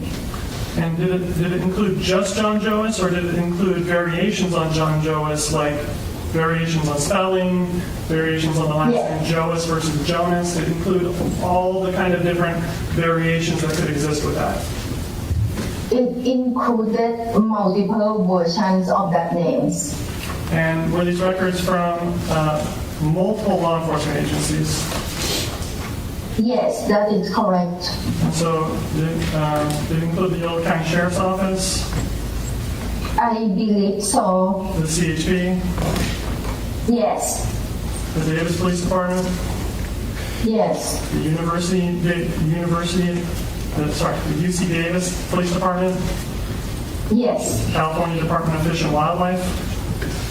yes, And so these records then were all looking at whether or not there had actually been a prior use of the name John Joas. Or a variation of that. Can you repeat the question? Sorry, your voice got cut off. Did the records all look at whether or not there was a use of the name John Joas in any of the catalogs? Yes. And so, based on your review of the records, were there any records that you could see that showed a prior use of the name John Joas? At the time, not yet. Understood. And so, in the cover letter, you have the cover letter, and then you have all the exhibits that you got, correct? Yes. And the cover letter indicated that there was no prior use of the name John Joas? Yes. In fact, it said the prior use of the name John Joas was false. I do not recall specific sentence, but I believe the meaning is the same, yes. All right. Over the lunch hour, did I send you a new record that had been located? Yes. And did that record, was that a catalog from the Davis Police Department?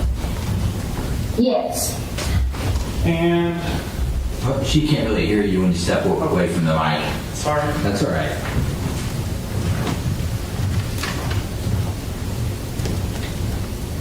And so was this a catalog showing that there was a contact with someone using the name Joseph John in March of 2023?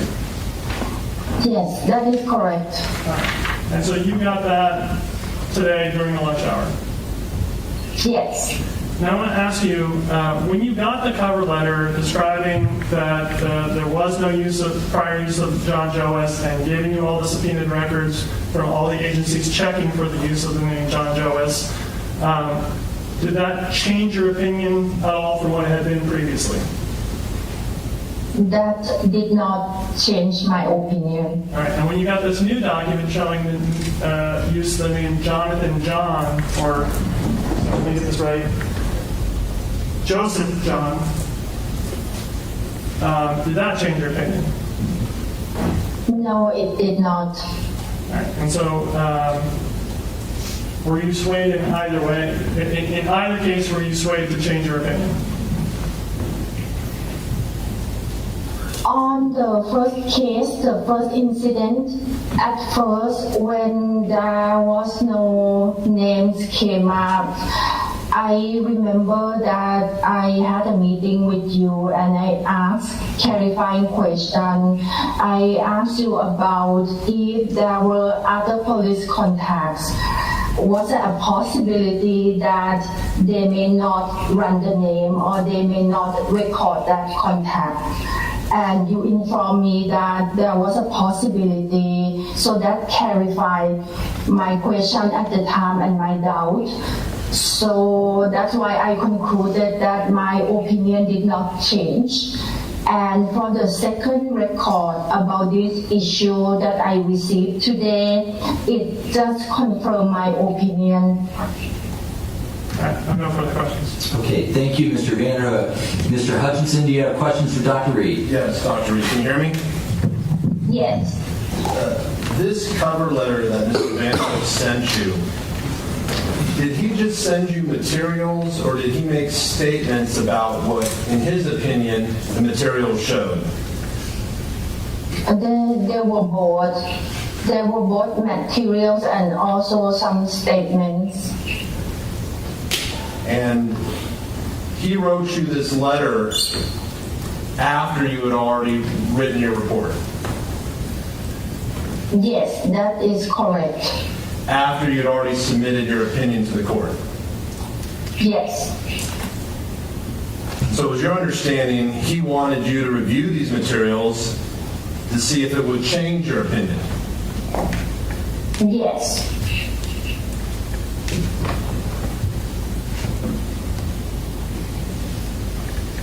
And he sent you these subpoenaed records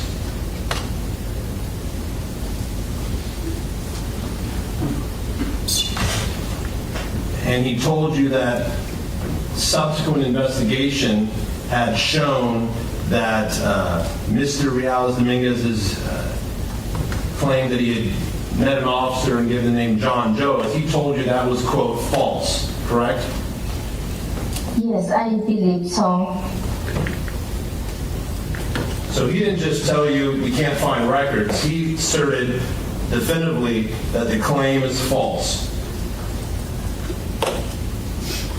In that cover letter, yes. Do you remember him using that phrase, the claim is false? I recall it vaguely, so for me to able to remember it exactly, I would have to look at it again. Do you have your email up in front of you? I do not have the email, but I have it printed out. Is it okay if I just turn around and grab the document? Yes, go ahead. Thank you, Your Honor.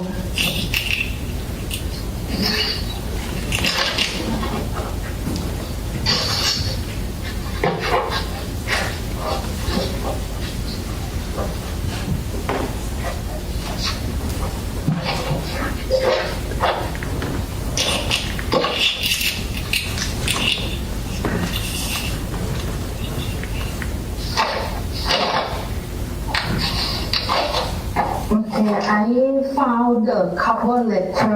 I'd like to direct your attention to paragraph 4. Do you see that? Yes.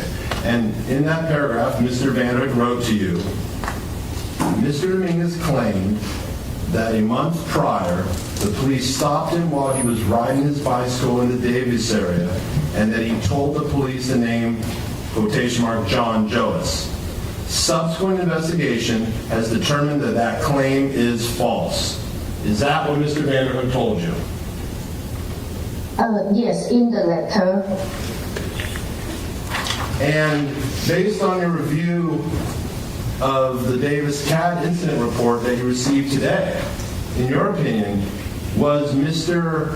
Dominguez's statement to you, was that false or was it true? I believe it is true. Now, Mr. Vanderhoek also, in his cover letter, told you about cuts to the tent in which Ms. Guillory was stabbed. You recall that? Yes. Sustained. You went into the letter. Only on the subject of John Joas. You had an opportunity on that. Even, Dr. Reed, even before you received this document, none of the materials that Mr. Vanderhoek sent to you, and none of the assertions he made in his cover letter, did any of that cause you to change your opinion? It did not.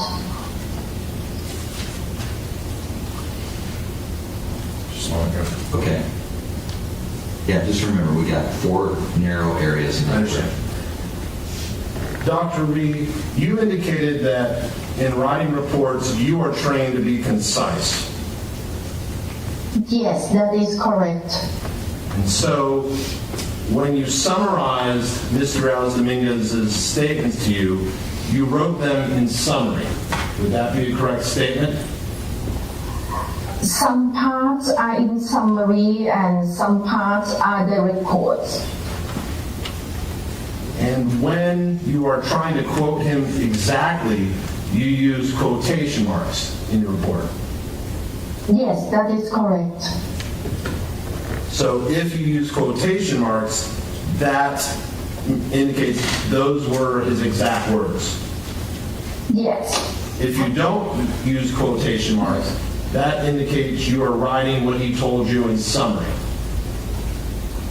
Yes. I'd like to How? Go ahead. I'm sorry. There would be 2 times that it would be direct quote. The first one, as you mentioned, would be in the quotation. The second one would be if I indent it. That's usually direct quote. However, when the person says something very long, in an attempt to be concise, I would not include everything. I would include the part that are direct quote, but also important. Now, do you have your report in front of you? Yes. Okay. I want to talk to you about what Mr. Dominguez told you during your meeting about the first incident in which David Breaux was stabbed, okay? Okay. And when it's a direct quote, I'll ask you to identify that, okay? Okay. Mr. Dominguez told you that he went on a bike ride to downtown Davis.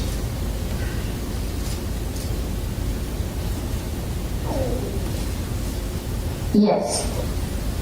He told you he was riding his bike around for a couple hours. Yes. He told you he stopped at the park. Yes. He told you he sat down on a bench. Yes. He told you he started hearing voices. Yes. He told you it was the first time he heard voices saying something clearly to him. Yes. He told you that usually he would only hear whispers and he couldn't understand, but that day he heard voices for the first time. Yes. And then he told you what the voices said.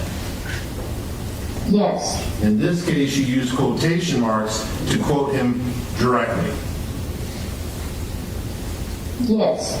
And he told you the voices said, "You won't go up to him, you won't, you won't." Yes. And those were his exact words. Yes, that's what he told me. He told you he got paranoid, Yes. and he told you he saw shadows next to him on the bench. Yes. Okay, and grabbed his knife. Yes. Now, at the time, you did not clarify with Mr. Dominguez whether he was referring to the same bench he was on or or a second bench that was next to him. I did not. At that time, that fact didn't seem very important. No, it did not seem important to me at the time. But that was one of the facts that Mr. Vanderhook wrote to you about in his cover letter. Yes. Because Mr. Vanderhook interpreted your report as Mr. Dominguez claiming he was on the same bench with Mr. Breaux. Yes. But Mr. Dominguez never specifically told you that, did he? No, he did not. And he told you that he went up to the shadow figure and he blanked out? Yes. Then he told you he remembered he saw a face. Yes. He told you when he saw this face, he got even more paranoid Yes. and scared. Yes. And that he then got on his bike and went home. Yes. I'd like to talk to you about the second incident. Did you summarize that in your report as well? The one in which Mr. Abou Najm was stabbed? Yes. I summarized part of it and I put in the record part of it. Prior to telling you about the incident in which Mr. Abou Najm was stabbed, Mr. Dominguez gave you some background information of things he would do in Sycamore Park. Yes. He told you that in 2022, he found a knife when he was going on a walk. Yes. He told you he threw it at a tree. Yes. And he started doing that, throwing it at a tree. Yes. He then told you that you indicated in your report that the knife broke, so in November of his junior year, he bought a knife from Amazon. Yes. He told you. But I also like to point out that I did not ask clarifying question about when the knife broke or how it broke. So details like that I did not think it was important at the time. I did not ask clarifying question. So you did not ask him whether the knife broke in half, or if the hand, or if the blade became dull. He explained to you the knife wasn't working. To some effect. Yes. Yes. And that was not an important fact for you, was it? No, not at the time. He told you the knife he bought was a cheap knife? Yes. And he told you he had started carrying that knife with him since approximately November of 2022. Yes. Now, I'd like you to assume that he actually bought that knife, ordered that knife on December 5th of 2022 instead of November of 2022. Is that inconsistency, is that concerning to you at all? It's not concerning, and as I mentioned earlier, knowing that at the time he was actively psychotic and his thinking or state of mind at the time was disorganized, I do not and I did not expect him to give me timeline minute by minute in a coherent manner, so that did not surprise me.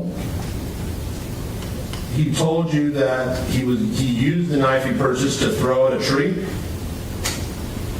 Yes. And he told you he did not purchase the knife to hurt anyone? Yes. You then asked him about the second incident in which Mr. Abou Najm was walking, or excuse me, was stabbed? Yes. Now, in your report, you said he saw someone walking with the backpack and pointing and laughing at him. Yes. But he also later said he grabbed a bike. Yes. So whose bike was it your understanding that he grabbed? At the time, I was unclear. However, later, I actually asked him about that, and I believe he told me that it was not his bike, but I did not include that part in the report. So he told you that the bike was to the person who he had collided with? Yes. He told you that this person was pointing at him? Pointing, and he said making some gesture at him. A laughing gesture? Yes. And I don't know if you can see me, but like raising the arm up and down? Is that what he does? Yes. Yeah, he showed me that movement, and he said it was scary to him, and he got more scared and paranoid just because prior to that incident he saw something similar to that. So in his mind at the time he felt that again supernatural being coming after me again. And he had told you he'd seen a supernatural being using that hand gesture on a prior occasion? Yes, he did. Now, in describing this, he used both the term supernatural being and shadows, correct? Yes, and sometimes he would use shape-shifting shadows, I believe. And he told you that this supernatural being or shadow collided with him? Yes. He told you he fell backward? Yes. told you the supernatural being or shadow fell backward too. Yes. He told you he thought this was a supernatural being coming after him. Yes. And then the report, he said he grabbed my knife and lunged at him. Yes. Because he was scared. Now, I'd like you to assume a fact.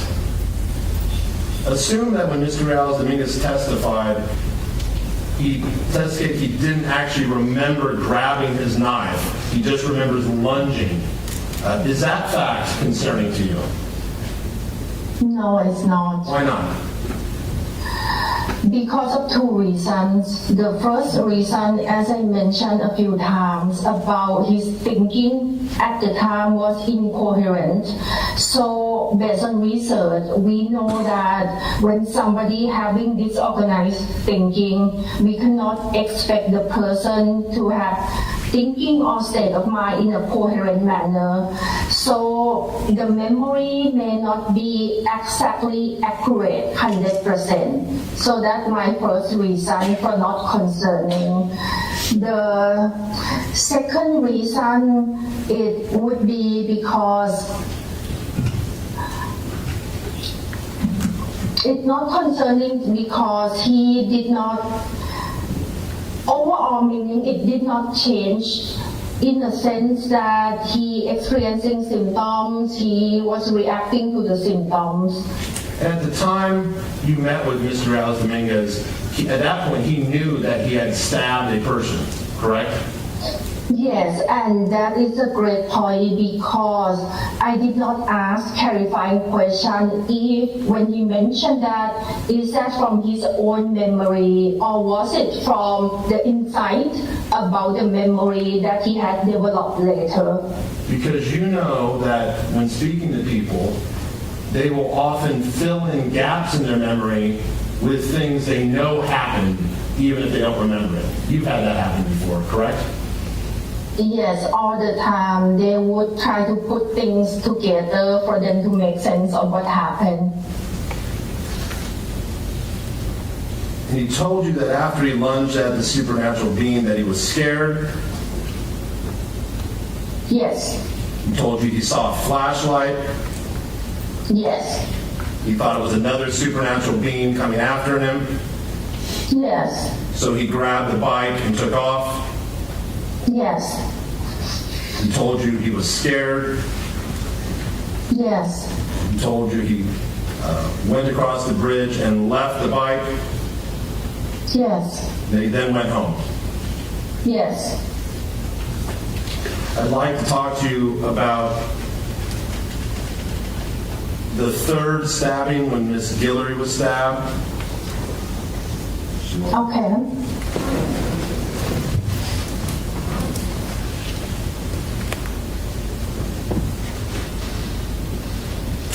He told you he went out at night to get some fresh air. Yes. He went to the train tracks. Yes. He sat down for like 10 to 15 minutes. Yes, that is correct. Then told you he went on a walk. Yes. He told you he saw shadows telling him to come. Yes. And so this time he's using the shadows again instead of supernatural being. Yes. He would use those, he was referring to the same thing. That was your understanding, right? Yes. And he told you the shadow was calling for him to come. Yes. And this, he was paranoid. Yes. He told you the shadow came at him, Yes. that it reached out to him. Yes. He told you the shadow was in the tent, Yes. and that he stabbed the shadow in the tent. Yes.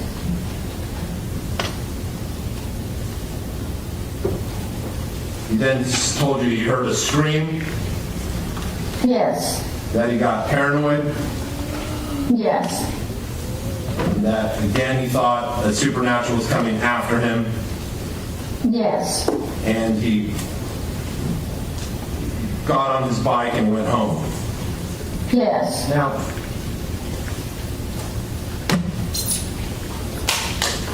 Dr. Ree, in your opinion, if a person with schizophrenia is trying to relay their memories of something that happened when they were in florid psychosis, is it reasonable to expect them to have every detail completely consistent, in your opinion? No, it's not. And I would say even a person without schizophrenia may not have 100% accurate memory either.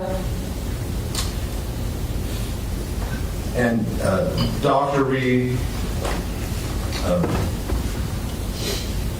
based on everything you've reviewed in this case, all the new information you received today, has anything caused you to change your opinion?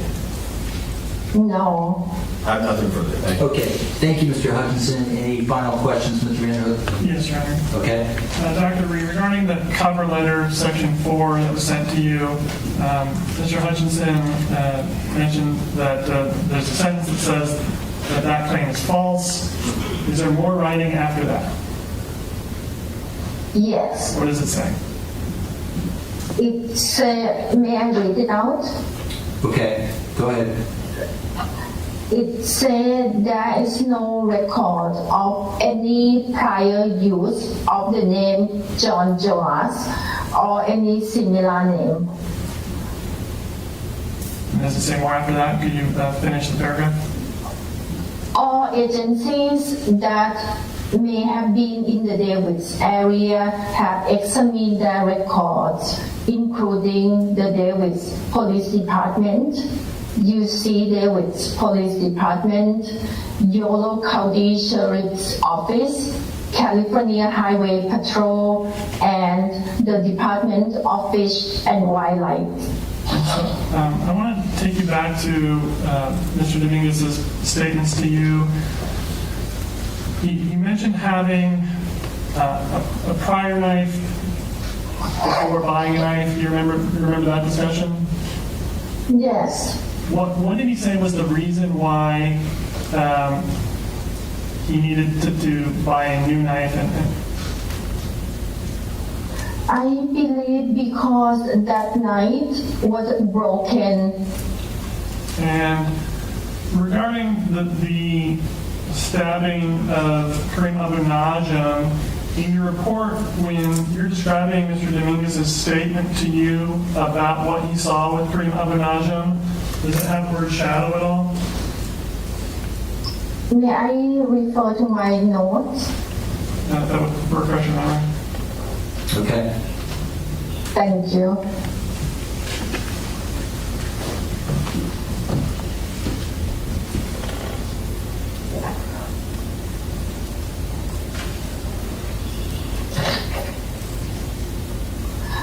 Not in that paragraph, however, I would like to add that during the evaluation with him, at one point, I wanted to make sure that he was referring to the same thing. So this one, I remember that I did ask him a specific question if he was referring to the same thing between the shadow and the shadow being supernatural being, and he did confirm with me that in his mind, the shadow was a supernatural being.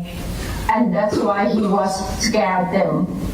When he was talking about Karim Abou Najm, did he describe what he saw physically? Or did you record a description of what he saw physically? I believe he said that he saw somebody with a backpack. Did he describe seeing a shadow with a void in the area of the mouth? I do not recall that. I do not believe he said that to me.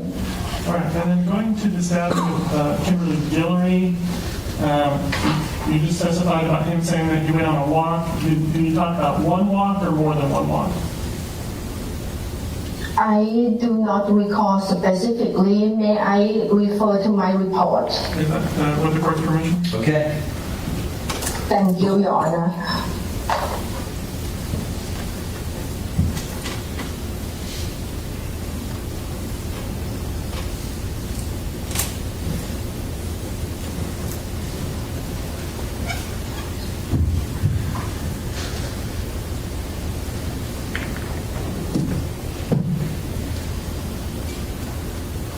I believe he just referred to one walk that evening. I don't have any additional questions. Okay, thank you. Dr. Reed, your report, do you have it in electronic form right now, or is it just in a written report? I just have a written report right here with me. Okay. Do you use the word shadow multiple times throughout that report to describe what Mr. Dominguez told you? I believe so.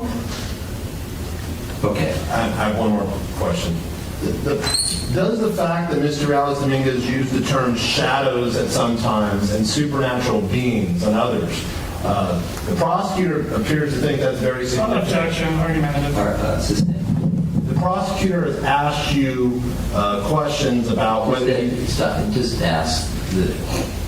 Is the fact that he used shadows sometimes and supernatural beings others, is that significant to you in any way? No, it is not. Especially he already clarified to me that to him they mean the same. So as an expert, who, with your expertise, does the fact he used shadows sometimes and supernatural being, is that relevant at all to your opinion? It's only relevant to the fact that he was having visual hallucinations. They are both visual hallucinations to me. And he told you they're the same? Yes. Nothing further. Okay, I think we're done. All right, Dr. Reed, thank you for your testimony, and I'm so glad we were able to work it out and that the lawyers agreed to do it by video, and have a great day, okay? Thank you. Yep. Thank you. Okay. Just a moment, folks. Go ahead and stand up and stretch. I'm going to conference with the lawyers regarding scheduling. Thank you. Officer. Deputy, would you like to...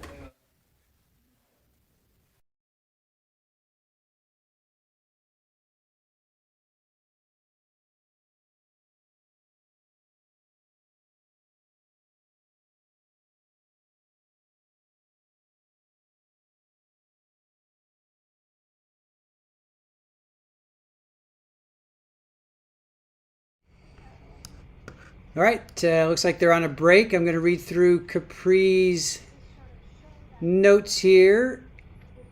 So we had Sergeant Janelle Bestpitch came on. Just make sure my audio is working. And welcome, Nick Starro. Thank you so much, Nick, for joining us. Appreciate that. I'm doing dual duty. I got Lori Vallow Daybell going on too, but we're going to go through Capri Law's fantastic notes. It's okay. Janelle Bestpitch came on. So looked for name John Joas. No record was found. She searched for bike stops and pedestrian stops in the catalog. The bike stop made by John March 28th. Joseph John, name given, was checked. Then the defense asked questions about the B Street, 3rd Street stop. Carlos was asked about being stopped. His account of being stopped matches that of John. Nays stopped a month prior. Fair to assume it was John Joas, but it was put in as Joseph John. Excuse me. Talks about the birthday of October 10th, 1999 at a bike stop. Carlos gave the same birthday later. They explain how searching for name and birthday in a catalog works. Next witness was Dr. Sirentip Ree. We remember her from a week or so ago. Asks about Carlos using the name John Joas. Objection, facts not in evidence. Judge allows the testimony in this area of inquiry. Same objection, only allowed to talk about what Bestpitch talked about. There was another objection about leading. Asked about the specifics of the shadow next to him on the bench. Same bench? She didn't ask. After he grabbed the knife, what did he describe? She states maybe he was scared, but added he was severely psychotic at the time. Victim 2, he woke up around noon. He said he was hearing a lot of whispers. That's Karim. He was in distress, so he was going outside to help feel better. He went to a park to carve the tree. That's a leading objection about throwing the knife and carving being on the same day. She says he had been medicated for a year and a half at the time of the interview. Then in reference to Karim, Carlos said he was a supernatural being laughing at him, coming at him. So that's the same thing as he said in testimony. After he was scared, he said he saw a light. Again, he thought it was another supernatural being. Now that's Dr. Massey coming at him with his cell phone light. He grabbed the bike and he took off, but he left it somewhere, and so he walked home. And then as far as Kimberlee's stabbing, he was again hearing the voices. This time he went out to help with the voices and went to the train tracks this time. He sat, then walked, and saw shadows telling him to come. This was the first time the shadow was commanding him to do something. It was in the tent reaching out to him. He heard a scream, and he got paranoid and left. Remember, his testimony was it was beckoning him. It was like beckoning towards him, and then it reached out to grab him, and he said he jumped back, and he went to punch. Let's see, there's a sidebar. Back to John Jois, no prior use of that name. The defense comes in. The detective claimed there was a report of the wrong name of John Jois happened was false, but now she knows it was true. Let's see, objection. Question about how she writes. Okay, writes the report. Quotation in her report means a direct quote. He goes over her report about going to the park. The voices said you won't go up to them. You won't. Oh, you won't go up to them. Oh, so the bench was not important to her at that time. He went to the shadow figure and saw a face and got scared. Now questions about the knife, the one he found and bought, and the details of the purchase. She states that it's not significant that his timeline was wrong because he was psychotic. And back to Karim, same details repeated. She's adamant that she believes he was psychotic at the time. Prosecution, there's a cover letter about John Jois, wants the entire thing read. It's obvious the department messed up. Why did he need a new knife? Because it was broken. His was broken. They go over the amount of walks, only refer to one walk. Then the defense, do you use the word shadow multiple times? Is it significant that he uses the term interchangeably? No. So thank you, Capri Law, for those fantastic notes. Thank you. We'll say Capri Law, awesome job. Awesome job. Kudos to you. Kudos to you with the notes. Thank you so much. Good job. And now we are on a comfort break, and you even put comfort break. I appreciate that. All right. Back to Lori.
I think what happened is the door didn't close when we went out.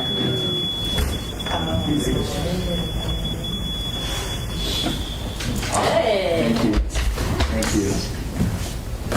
Okay, back on the record, and we're here after taking evidence. So, I think at the beginning of the trial, I told you I would wave a flag, so to speak, each time we entered a new phase of the trial, right? So we have now closed evidence. I'm going to work with the lawyers in just a minute regarding some formal rulings on the documents, the exhibits, and so forth. But evidence is closed. Okay? So then that means we are ready to start the legal instruction to the jury and closing arguments.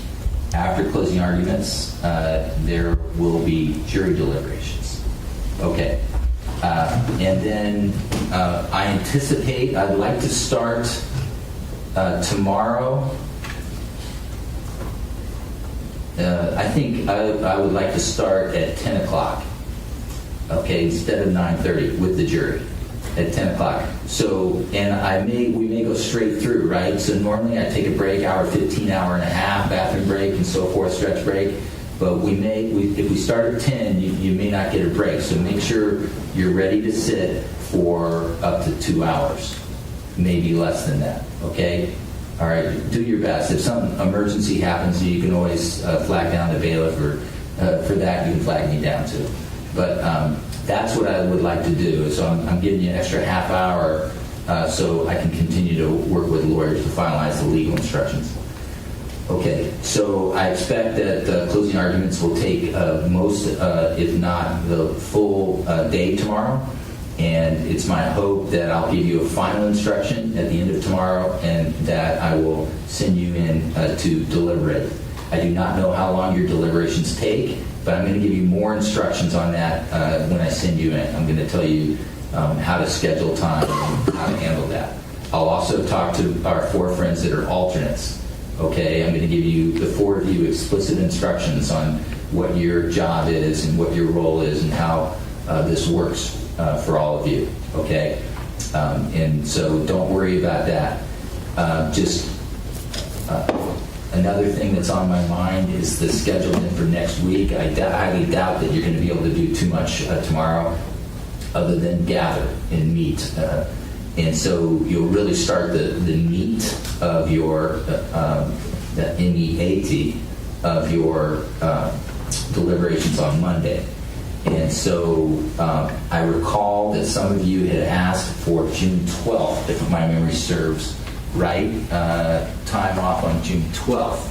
And I granted that request for the morning. June 12th is a Thursday. Is that correct? Yeah. So if you get in deliberations, you can talk about that June 12th. Okay, I already committed that you can have that morning off. You may agree to take the whole day off. You may have a verdict before then. That's Thursday. I don't know. You just need to deliberate for a reasonable amount of time. And so anyway, I just wanted to let you know that. I am going to instruct you again and explain that there are 2 phases to this trial. I told you it was a 10-week trial. I still expect this to be 10 weeks of your time. So I'll explain that again. It might make more sense to you now. And so we still have more work to do, okay? And I'll instruct you on that. It may seem vague right now, but I'm going to give you more detail tomorrow. I'm just trying to give you a general reminder of what you signed up for and how I outlined it early on. So that's where we're at. So today, I think we're done, and I want you back at 10 o'clock tomorrow, and I'll give a lot more clarifying instruction. I realize some of what I gave today was vague, but I just wanted to kind of begin to lay it out there for you. So, good. Remember the 3-part admonition. Don't discuss the case, don't form opinions, and don't research it. And I'll see you tomorrow at 10 o'clock, folks. Thank you. Off the record.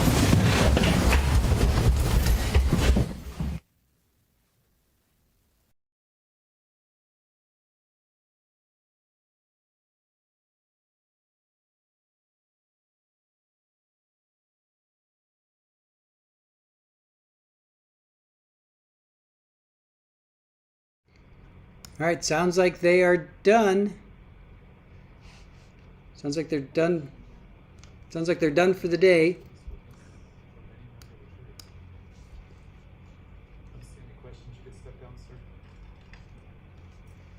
All right. I'm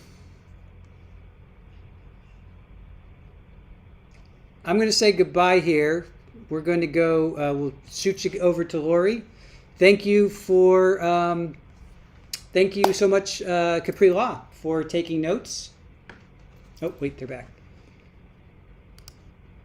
And I want to just tell on the record, our schedule. So I would like to, this afternoon, in an expeditious way, make a final ruling on the exhibits. And that's all I want to accomplish in the rest of today. Tomorrow, well, actually, I do want to intake any additional jury instructions that are drafted and any additional argument on those jury instructions. And but tomorrow at 9 o'clock, I'll hear final oral argument on the motion filed by the defense seeking a remedy for conduct by the prosecution. I'm inviting, as I indicated in the hallway, any trial brief by the people, and I'll allow them also to make any additional record tomorrow at 9 o'clock. We will also then finalize those jury instructions, and then we'll do closing arguments, of course. And I think, Mr. DeMora, you can see I kind of carved out a 2-hour slot. You've got to get it done within that time slot. I know you will. I know you don't want to go on any longer than that. And then the defense, you would have the afternoon, that first chunk, which is an hour and a half, and it sure be great to do within that. But if you can't, I'm going to take that hard break, and you can finish. And then that's going to leave time for the prosecution for a few minutes to do any final argument. It will be brief and short, and then I can give this case to the jury. I have every plan to give this case tomorrow to the jury, and so I'm going to hold you to reasonable time on your various arguments. So let's go ahead and take our staff break, and then when we return, we'll do exhibits. Okay? So thank you. Off the record. Thank you, Your Honor.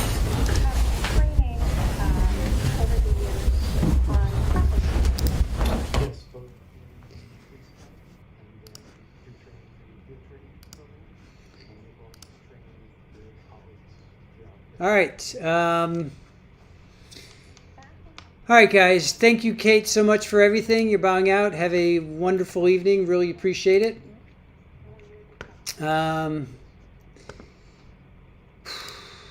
Capri, thank you so much for keeping track of that. All right, so I will portal you guys over to Lori. So it sounds like tomorrow at 10 they're going to get together. They're done for today. Looks like they're going to get jury. Looks like they're going to get to the meat of the deliberation on Monday, but they'll probably start deliberating tomorrow. So, with that, thank you so much for joining us. Thank you, Capri. Thank you so much for doing what you did today. You did a fantastic job. Really appreciate you and appreciate that. Let me pull this up over here. Nope. Let's see. Okay. Thank you, Capri Law. Thank you so much for the notes. Thank you for joining us. Thank you guys for all the support for Paulie. Thank you to our mod squad. Thank you to Aaron. And I'm going to end here, and let's go watch Lori. All right, I'll see you guys. I'll see you guys over at Lori, and we'll see you here tomorrow at 10. Let's see, that's 1 o'clock.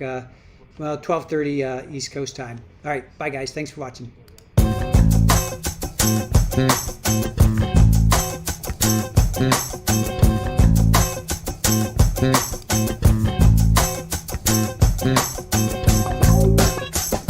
Yeah.